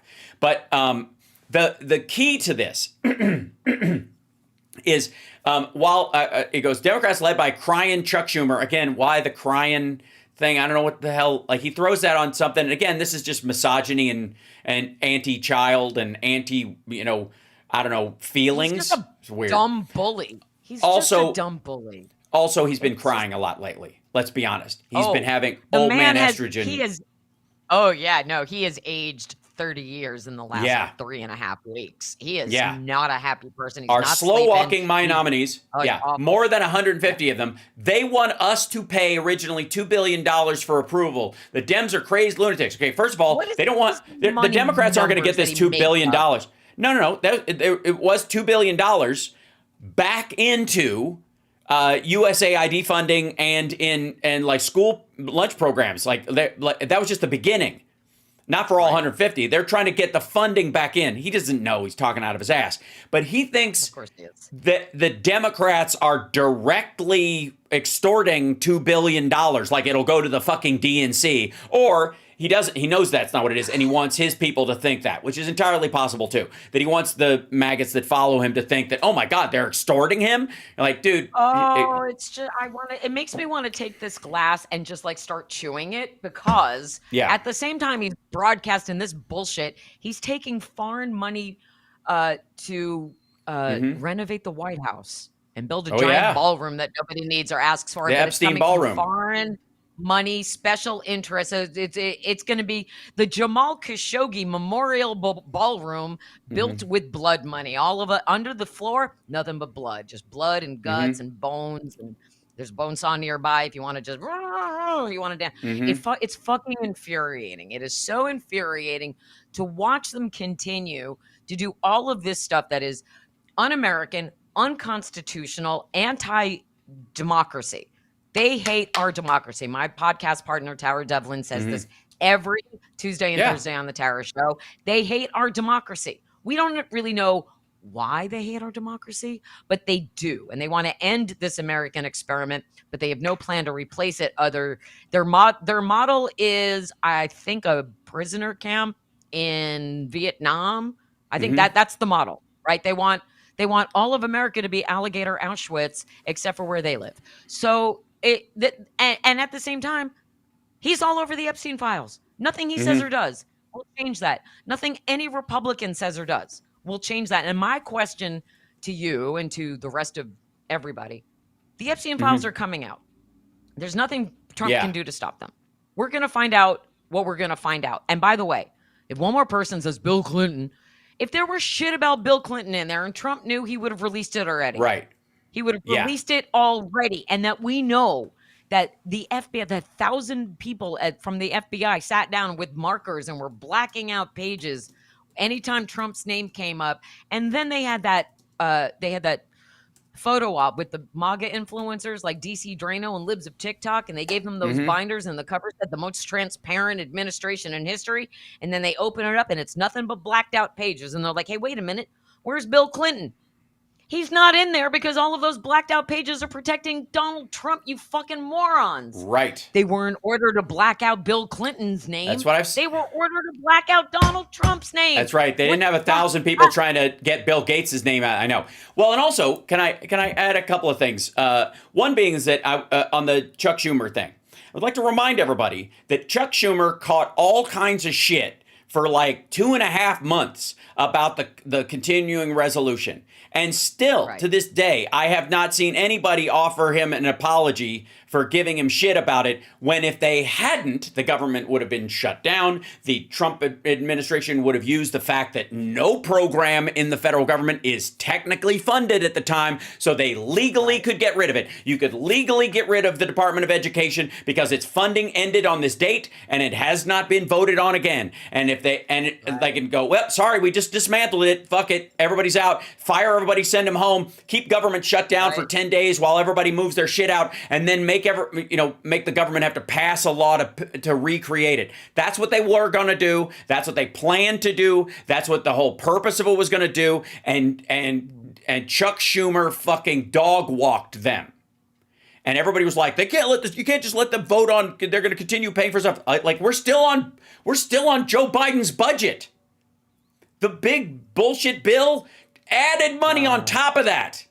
It did not cut from the overall budget. And even the stuff about like Medicaid, they punted it so they can take it back later.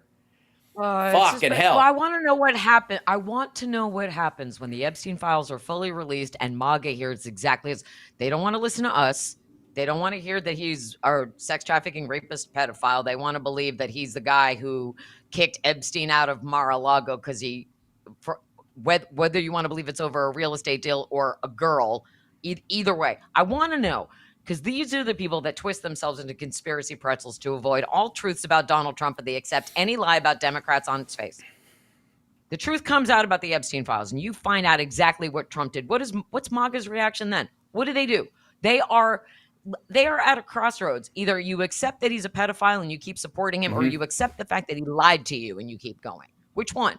Is it better to be wrong, or is it better to support the raping of children? Where are you at? Where's that red line? Again, I think they do have that line. I do think that line is there. I don't think they can undo it, because part of their own, this is where you run into an issue with any cult, is the minute my own personal identity is on the line for what Jim Jones is doing, as opposed to I have no personal identity without Jim Jones, which is where we have been heretofore with this shit, is that especially MAGA media influencers across the spectrum, all these motherfuckers have egos equal to or greater than Trump's. They just believe they're like like collaborators in MAGA with him. They think they're equals. He doesn't, but they do, and they have put their sort of credibility, certainly if they had any at all amongst their crowd, on the line around these particular issues. Now, specifically, Bongholio is probably the biggest standout, because he was all over like, folks, we got to keep track of these Epstein files. There's something going. I'm not going to let that go. You could take that to the bank. That shit. We got clear as day. The video is right there. You could see it. He's not, whatever. And then now there's nothing to see, folks. Yeah, and then they release that unsigned memo, and then the shit hits the fan, and he's screaming at Bondi. And you know what the answer is? Tough shit, motherfucker. You bought the ticket, you ride the ride. And that's right. And this is going to stick to all of them. We know you ordered these people to do this fucker. You probably sat down with a big fat Sharpie and showed them how to do it. You and Kash Patel. You and Kash Patel are on the hook for this shit. You and Patel and Bondi are on the hook right now. And now I tweeted this yesterday. Kash Patel is the guy who photoshopped himself into the Lucchese leather ad. Right. So he looks like the tiny little closeted glory hole that he is. Bongino blocked me in 2016 because he's a fucking coward, right? Yeah. He is the biggest Insta blocker on Twitter, not named Seb Gorka, right? So these are the two people. Right, exactly. Right. Exactly. You have the Wambulance and the little glory hole who you know that Kash Patel has a secret Grindr profile and his name is on there as Deep State Glory Hole. Look, I'm not here to yuck anybody's yum, but I got to draw the line at glory holes because of one word: guillotine. It just doesn't make any sense to me. It's like who? How trusting can one person be? All right. Anyways, go ahead. I'm just saying. These are the people. These are the clowns.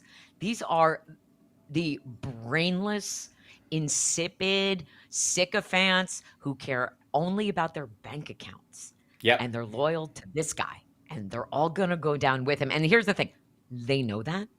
So now they're deciding, I'm either going to go down as a loyalist or I'm going to go down as someone who betrayed him.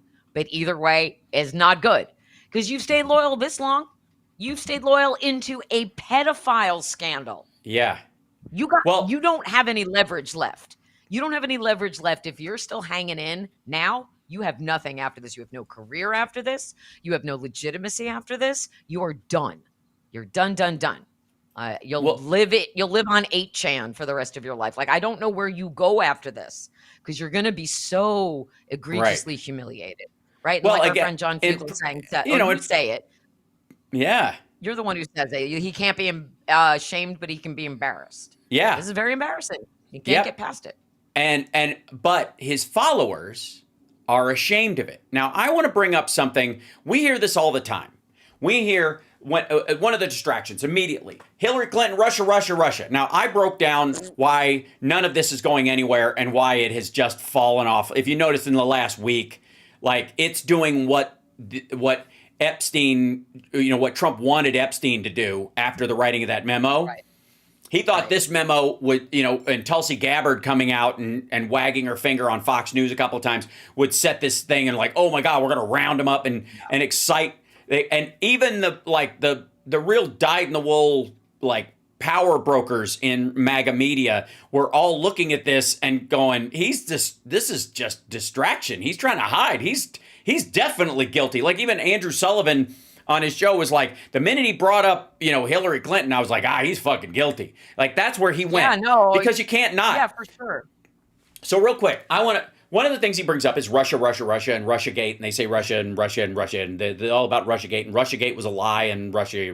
Okay, now, so my response would be, is that when they try that, and news people who are listening to the sound of my voice, or anybody in the audience, please pass this along to your favorite news personality that might ask an actual question, Garrett Haig, somebody like that, who actually gets into it. Whenever these assholes throw around Russiagate or Russia, go in terms of Russia and domestic policy, we now know that in the last week of his life, Jeffrey Epstein funneled $1.1 billion, thanks to Oregon's Ron Wyden. We know that he funneled this money through Russia. He didn't do it through the Caymans or through a Middle Eastern bank. He went through Russia, and that has set a lot of people's heads on fire. What's your comment on why he would use Russian banks to transfer his money while he was in custody while Trump was president last time? And also, anytime you're going to bring up that Jeffrey Epstein died in jail, you have to also mention at the same time while Trump was president. While the guy who was his running mate for, his wingman for years, allegedly died in jail. And again, I'm going with he's alive. But let me show you something real quick. Really? This is Really? Yeah. Really? They had a resuscitator on. He was supposedly dead when they found him. No, I remember. They supposedly tried to resuscitate him on the floor, but they wheeled him out with a breathing bag on his face. Which means he wasn't dead when they found him. Right. Which means he wasn't dead when he left the building. Right. Where'd they go? That's a great question. And whose hyoid bone did we see an X-ray of? Was it really his? You can't DNA test a fucking X-ray, can you? All right, now. Jesus Christ, I'm so tired. It's okay. Just like, stop it. I know. It's just like, let me throw this how many more parts of this before people are like, okay, fine, Trump is in the Epstein files, just let it be done. Right. Okay. So Jeffrey Epstein partnered with a guy named, I think it's Sergei Belyakov. Sergei Belyakov, after, by the way, he was convicted, who worked with Paul Manafort, was part of the scheming team that kept Yanukovych in power, the guy who was deposed on Euromaidan and was Russia's puppet, who now lives there. Okay. Epstein also suggested, this is a conversation that he had. There are these emails that were leaked of Epstein's to this guy, Belyakov. And Belyakov runs the St. Petersburg Economic Forum. The thing that invited Scott Ritter, the twice convicted pedophile that somehow Jimmy Dore uses as a source on how Russia's going to fucking win the war. Remember when that guy was invited to go there? He had his. Oh my God! He was flying. He was flying to Russia when they took his passport away because they thought he was going to try abscond essentially, and he was. Let's be honest. That's anybody looking at it on its face, knows that's exactly what was going to fucking happen. He was going to, like a bunch of people, was going to retreat to Russia. Epstein also suggested launching an alternative to Bitcoin known as BRIC. Like the BRICS countries, whatever. This is a while back. And the possibility of providing loans worth $500 billion, though he did not specify the currency. Moreover, Epstein believed that Russia could create new currencies pegged to oil and develop smart contracts regulated by computers. In addition, Epstein shared his views on the Russian economy with Belyakov. For example, when in December 2014, the Russian central bank raised its benchmark rate to 70%, Epstein wrote, "Bad advice to raise rates sends the wrong sign." He was talking to this dude on the regular. And this guy was a graduate of the FSB Academy, their internal intelligence service, and then runs the St. Petersburg Economic Forum, where, by the way, they coordinate all these escort services coming in, including this woman, Gazelle Ganiva, who Epstein apparently sent a note to Belyakov saying, "Hey, this lady is she's blackmailing rich guys, and that's my fucking job.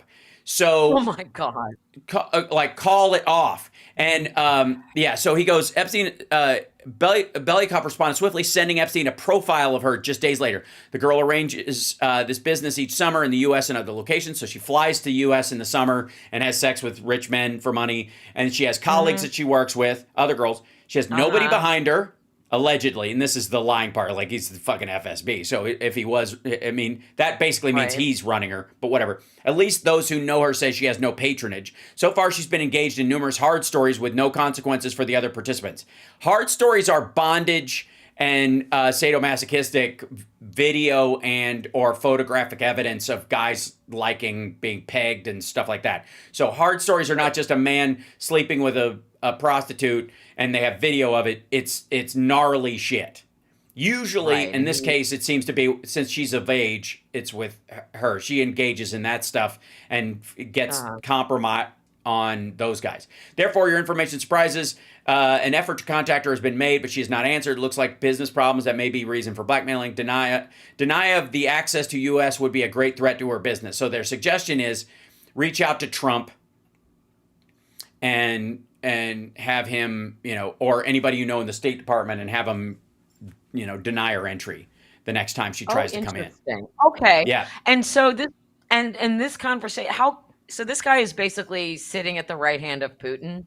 Yeah. Most likely. Yeah. They call him Putin's banker. Okay, great.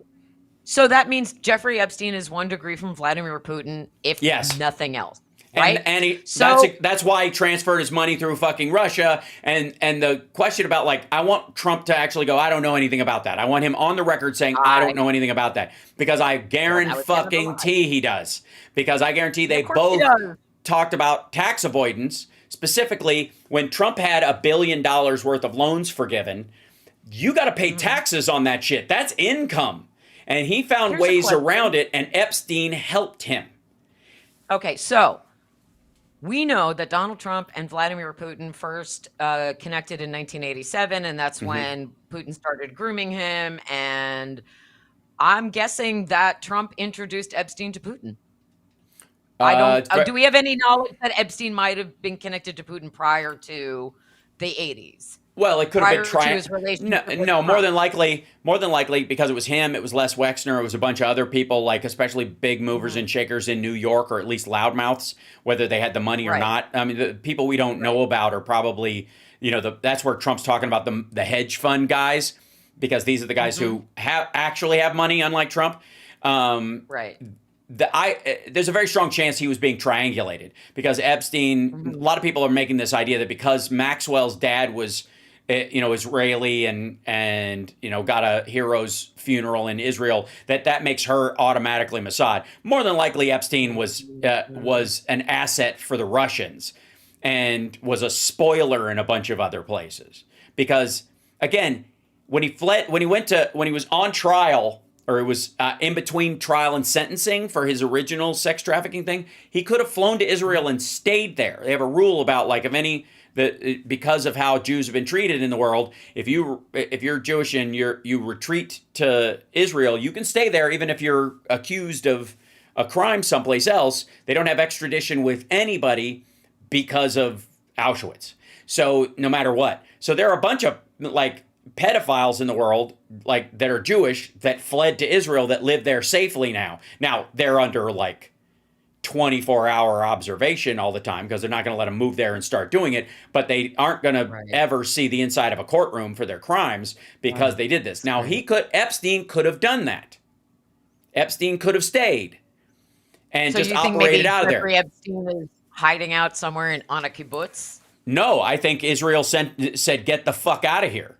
You might be our one exception. If Jeffrey Epstein is alive, then where do you think he is? He owns 4 islands. I mean, the two, he owned Little and Big, St. James Island. He owned both of those. So has anybody been down there to do any recon? Well, yeah, I mean, there's nobody in those places, but he lost those 2. They've been sold. But the other 2 are still in a trust, I guess. Maybe, the idea is that they're going to be sold by the estate and that kind of thing. But like, new nose, new face, $1 billion. He could be just waiting out the next decade in Thailand. He could be walking around New York City if he has a new face. Right. Yeah. He literally could be anywhere or anyone. If you want to believe that, it's a very Mission Impossible sort of scenario, but not impossible to imagine. It's already okay. First of all, we have witness protection program that is pretty fucking sound, and that doesn't include surgery. And they're pretty good at it. Like, insofar as I know, they've never lost anybody, even in state. Meaning, like, New York has a witness relocation thing that they've moved people just upstate, and that person, was a mobster and never got killed, right? That was the, My Blue Heaven kind of joke. Yeah. Right? So how much, I do this game with the Bill O'Reilly sexual assault stuff that he paid $33 million to this woman at Fox News, former producer. Right. And I always kind of go off on like, what the fuck do you have to do where $10 million wouldn't buy their silence? Yeah. 15, 20, 25, $30 million. And she's like, I'm still going to talk. 33. I mean, that must be like, look, this is all I got on me for like, that's it. I'm liquidating everything I have. Like literally at the end of the rope. And Fox kicked out another 9. Bad shit. $9 million. So, like, holy shit. Okay, so the same thing goes to what buys your exit out of a secure facility and makes it believable? $400 million? $600 million? $1 billion. $1.1 billion paid to Russians to smuggle your dumb ass out of there? Correct. And, while Donald Trump is president and he couldn't pick a fight with Russia if he wanted to, which he doesn't. Dad didn't like that. Everyone needs to watch the video that my Senator Ron Wyden released the other day. Yeah. It's only 7 minutes long, and it basically just gives an overview. They have been investigating this for 3 years. And when people go back to, well, Biden didn't release the Epstein files. The Epstein, these files, all of this information was sealed for a really long time, and no one could get until January of last year. Until January 2024. Now, if, let's just say for shits and giggles, Joe Biden emerges in January 2024 going, look, I got all the Epstein files. MAGA would have lost their collective minds. Every single Republican would be like, this is a political witch hunt. So you're just trying to get elected. This is a lie. Right. It would have been the entire campaign would have been, no, it isn't real. Yes, it is real. And that's what it would have been, the entire thing. And also what he did was he sent it off to his DOJ, and there began an investigation. It just hadn't been concluded. And Ron Wyden and his team were working on this for 3 years, even before January 2024, because they only had limited access to certain information. So more information is revealed in January 2024. They only have limited access to it because some of it is, not available to them, and they have to go with what they have. Ron Wyden would have released shit on Bill Clinton if he found it, but what they found instead, and what he says in this video, is we found thousands of names of young girls who were trafficked. We found this. We found this. Now, he doesn't say specifically we found Trump, but he dangles enough where you're like, But what it comes down to is not only did Donald Trump rape these little girls who were sex trafficked by Jeffrey Epstein and Ghislaine Maxwell, they were financed by the Russians. So that's all going to come out. All of it. All of it. So go ahead and get yourselves familiarized with what Ron Wyden is about to release on the entire world. It's real and it's someone important. calling themselves, perhaps ironically, I don't know, Big Daddy in the chat says, I don't need to explain why my friend Nick Fuentes destroys anyone he debates or why YouTube grifters don't have him on their shows. Now, I don't know if the YouTube grifters he's talking about are the right-wingers, because he has turned on Trump entirely. Yes, he has. And so I don't know. But he still hates Jews. Right, sure. So well, Nick, right? Probably. I don't know. I don't anywhere. know if Nick Fuentes' entire thing is an act, and that's interesting, because this person who claims that it's certainly easier to debate. No, you're not. It's certainly easier to debate when you don't actually have any real ethics or morals. You can just move wherever, right? You can talk shit and you can stick a flag in anything. But in this particular case, right. But I've made the case, several times about these things. Is that this is a situation where their heart is outrunning their ability to rationalize the circumstance. That because it involves children, because it involves the predacious behavior that they talk about with Epstein and Ghislaine Maxwell, and the torturous behavior, and again, murder linked to it as well. Again, if a girl dies trying to swim from the island, you killed her. You put her in that situation. You took away her passport. You held her prisoner. She tried to swim and died. That death is on you. That's fucking murder. Yep. Right? And kidnapping and rape and imprisonment and all of those things. It's all of those things. And so in the case of Fuentes, I there's nothing about him that I've ever really taken seriously. Again, even the accusations of white supremacy, the fact that he was had brunch with Kanye and Trump together, and that he brought him, and that Kanye himself, oddly enough, is probably more white supremacist ideas than even Nick Fuentes has, which is really bizarre, right? But they're all nuts. But what I will say is, I'm not quite ready to be, the enemy of my enemy as my friend in any of these situations, but I can point out the fact that there would be no debate about the Epstein stuff between us and Fuentes or us and Candace Owens. Like, she's an awful person. I'll debate the whole fucking Macron shit up and down because she's a lunatic. Candace, not Macron's wife. No. But I do think this is there wouldn't be a debate. Like, this is just obviously wrong, obviously a cover-up. Trump is doing everything he can to distract from it pathetically. Right. It makes everything else he tries to sell as a win look pitiful. Yeah. Somebody said, I bet Nick is gay. The other thing, too, is Nick, people say Nick's gay because he had, trans porn or something up on his thing. And so did, at one point, and this was besides creeping on Blair White, Alex Jones did as well. I would like to let you guys know, and there's a book called it's like the Spy Keeper's Manual, I think it's called. I'll have to find it. I have 4 spy books. I think it was in that one, but one of the things they do is that you use a lot of horrible websites that most people wouldn't go to send messages. You talk. Okay. So they go to porn sites that are way off the beaten path. Right? And they use those because anybody who says, I saw this, in there, I saw him say this, what were you doing in there? Right? So they use the shame veil, right? Right. Yeah. They use the shame veil on people to do that. Yeah. I mean, when it comes down to these MAGA influencers, they're getting paid hundreds of thousands of dollars in rubles every month to spread this propaganda. Are they losing Marge? I want to, this still at large Marge story is interesting because she's like, I don't think that Republicans treat Republican women very well. She's just mad that President Trump hasn't given her pardon for January 6th yet. So it's interesting. She's like, she's railing against MAGA, but she's not saying anything specifically about Trump.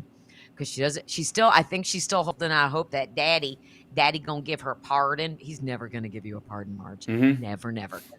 If he's pardoning the Chrisleys and he's pardoning the J6 terrorists so they can go out and be masked ICE agents, but he hasn't pardoned you. Yeah.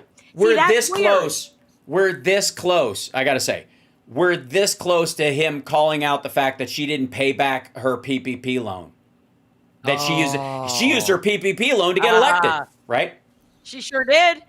But here's the thing. She also was at the White House before she was sworn in, helping plot January 6th. And there is a video I have circulated, not nearly as many times as my Katie Johnson video, but a video of her. She's walking down the steps and she's like, we just got out of our planning meeting and January 6th is going to be this, and this, and blah, blah, blah, blah, blah. And they even played it for her when she remember when she had to go to trial in Georgia. And Mark Elias and all of his people, they tried to get her removed and they played her the video. She's like, I don't recall making that video. Like, that's fucking you on video bragging how you were invited. You're the only unseated, unelected, you're elected but not seated member of. Why are you there? You haven't been sworn in yet. What were you doing at the White House? Right. Never once has she answered that question. So her talking all tough about this has more to do with how she's being personally treated than about Trump himself, I think. And I think she's just trying to play some politics. She's trying to play politics like where her constituents are at because she's mulling this Senate run, which she'll never win, not against John Ossoff. But I'll be interested to watch where she does, like in between what she's doing and Nancy Mace thinking she's running for governor of South Carolina. Nancy Mace, who loves sex trafficking pedophiles. Do you think that we're not going to remind you that you're okay with Donald Trump being a sex trafficking pedophile who let Andrew and Tristan Tate back in the United States? Do you think I'm going to let you forget that, Nancy Mace? No, I'm not. So I'm just saying. Also, can I just say, is it now? A lot of people have taken a powder with Trump lately because of the Epstein files, specifically, right? They're like, this is like, that was the last straw. Fuck this, and we're over time, but we'll end on this. And I appreciate it. Don't forget the Tara Show Tuesdays and Thursdays on their Substack and on YouTube. Sounds of Settling. Tara Dublin, a rock and roll love story. Pick it up at taradublinrocks.com. And this Thursday, by the way, our friend John Fugelsang will be joining us this Thursday on the Tara Show to talk about his new book, The Separation of Church and Hate. Yes. I just got he sent me the PDF galley. I got it before the actual book is even very exciting. I ordered my hard copy, so I will get it. I'm hoping to get the author to sign it at some point if I'm lucky. Ooh, but I would like my own signed copy as well. But look out. Your point. Most of the people that are freaking out about Trump, like, that's it. It has everything to do with the Epstein stuff, right? Maybe there's a little bit of tangential Ukraine stuff, right? That we're I thought you were going to be the peace president, some bullshit. Like, now we're going to give him more weapons? Like, he's just selling shit. He doesn't care who he sells it to, you dumb motherfucker. He'll sell it to anybody. He would sell Iran nukes if he thought he could sell that to MAGA. He would sell one of his grandchildren who he can't name if it meant that he would get funding for his ballroom or whatever. What was he talks about, like, like Russia doesn't want to fix the Ukraine war and stuff. This was her response on Shitter, but in a point of response from one of his traditional allies, Green clapped back on social media, telling Trump, end Indian H-1B visas, replacing American jobs instead, and stop funding sending weapons to Obama, Biden, neocon, Ukraine, Russia war. That's a lot of word salad, Marge. Yeah, and right out of the gate, Indian H-1B visas. Like, first of all, the irony that Georgia Green is worried about, like, tech jobs being taken by Indians, which is what it's like a slam about Elon Musk's thing. But the fact that it leads off, it isn't like, release the Epstein files and stop the Ukraine war. You said you'd do it in an afternoon. And while I'm at it, let me throw in a little racisms and say Right. stop these Indians from taking all of our coding jobs. Let AI Jesus do Christ. that, right? Jesus. No, but right out of the gate, end Awful. Indian That's just H-1B awful. visas. That was it. Like, Right. first of all, fuck are you talking about? What in the world does she think is happening in her fucking district that has anything to do like where she has a say in any of this as a congressperson even? Like, I get it. Some people have a wild hair up their ass about a particular issue. Talk about like, the abortion rights in California. They'll ramble about that all they want. But the idea that she's worried about jobs in Silicon Valley being taken, right? The fuck out of here. This is Not just worried the about anything. racisms. And this, you know what this is? This is the JD Vance fuckery. This is them going, he's got an Indian wife. They're normalizing. They're moving us from China to India. They're going to bring all these Indians into the country. That's what's going to happen. And then we're going to be full of Pakistanis, just like England. That's the talk. That's what the circle around her is saying. Oh my God, it's disgusting. All of it, just the xenophobia is all of it. And they're going to come here and not just take your jobs, but eat your dogs and cats too. That's what they're going to do. Yeah. That's what they're going to do. So, oh my God, yeah. Marjorie, go away. Go away. All right, everybody. Hey, always good to see you, Hal. I know. Always good. Good stuff. We got to get you back on the Tarot Show. Maybe next week we'll get you back. I insist. That would be lovely. Anytime you need me, that'd be great. I love that for us. I love that for us. And everybody, I appreciate you. Make sure you're signed up for my Substack and Hal's Substack, because the truth is being told on Substack. Is the new, I would say that is indie Substack media folks. ground zero. Hi.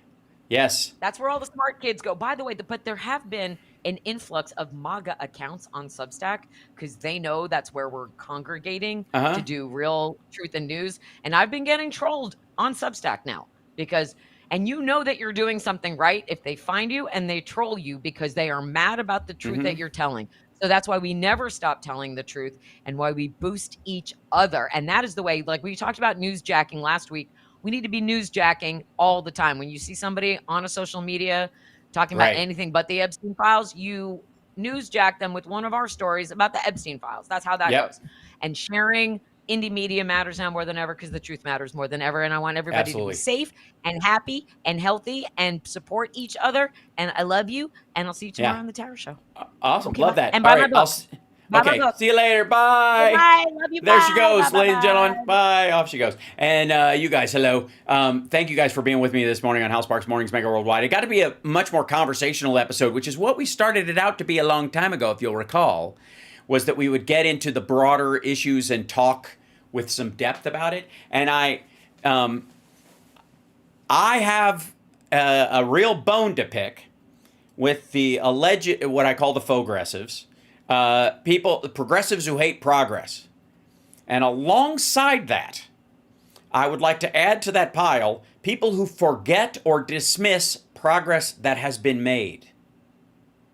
You do not cede ground once you have taken it, especially when it comes to the social well-being of people who are, on the downside of history or economics or any, or circumstance. If you can make their lives a little bit better and you manage to do it, you fucking beat your chest about that shit. And if anybody gives you a hard time about it, you go, we're still gonna do more. That's it. End of fucking conversation. Abbott's thread about Texas Dems. We've heard this shit before. It's ballless. They've chased them down before and tried to force a quorum. Ultimately, it's not going to matter. They're turd polishing. They know the state will go purple. By the way, even as they remove undocumented people from the area, like South American Latinos that have been living in Texas that leave or don't come because they just don't want to be treated like shit, even if they're here legally, or they're worried about their status being taken away. Texas is going to end up purpling because they're eliminating a bunch of pro-life Catholics that used to be a huge part of their electorate that they're not even fucking aware of. And your average Christian that isn't an evangelical is pretty laissez-faire about the whole fucking thing. And that doesn't, the vote starts drifting that way, off it goes, right? So the gerrymandering doesn't work. It just doesn't. I mean, you get a George Santos occasionally out of it. So, and it doesn't change our focus anyways. Take good ideas, make them easily understood, and care for people who are being disenfranchised. That's the gig. And for the DNC and the Democratic Senate Committee, one job. Turn red districts purple, purple districts blue. If anybody talks about fucking primarying an elected Democrat or whatever, they can go fuck themselves. Waste of money, waste of time. You want to start talking about like culling the impure? Get us to 60% in the House or the Senate. Then you can start talking about, knocking off the occasional one that isn't 100% on the team. When you're at a fucking coin flip, how fucking dare you? Get over yourself. If the district isn't going the way you want, it's because it isn't because the other person's in the way. It's because you have not convinced the significant amount of voters that it's either possible or functional. So get at it, motherfucker. Other than that, I have no opinion. All right, I'll see you guys later. Take care of yourselves and take care of somebody else. And also, regular show this afternoon, which is lovely. And I think pretty much all week. It's crazy, Next week, just so you guys know, it's summer, beginning of the following week, really. It's hold on, I'll see if I can bring the calendar. But Summer's birthday is the 12th. So we're going out of town for a couple of days. I will still be doing shows, but they will be at odd hours. But we're just going to go, take a small vacation together for like 4 days.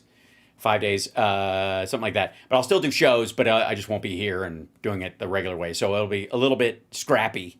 But yeah. So anyways, love you guys. I will see you this afternoon. Take care of yourselves and take care of somebody else. And but I just saying, I've got some clips this afternoon. I don't want to talk about it. It'll be a surprise. Just let it stand. Just saying. Because, man, the meltdown continues.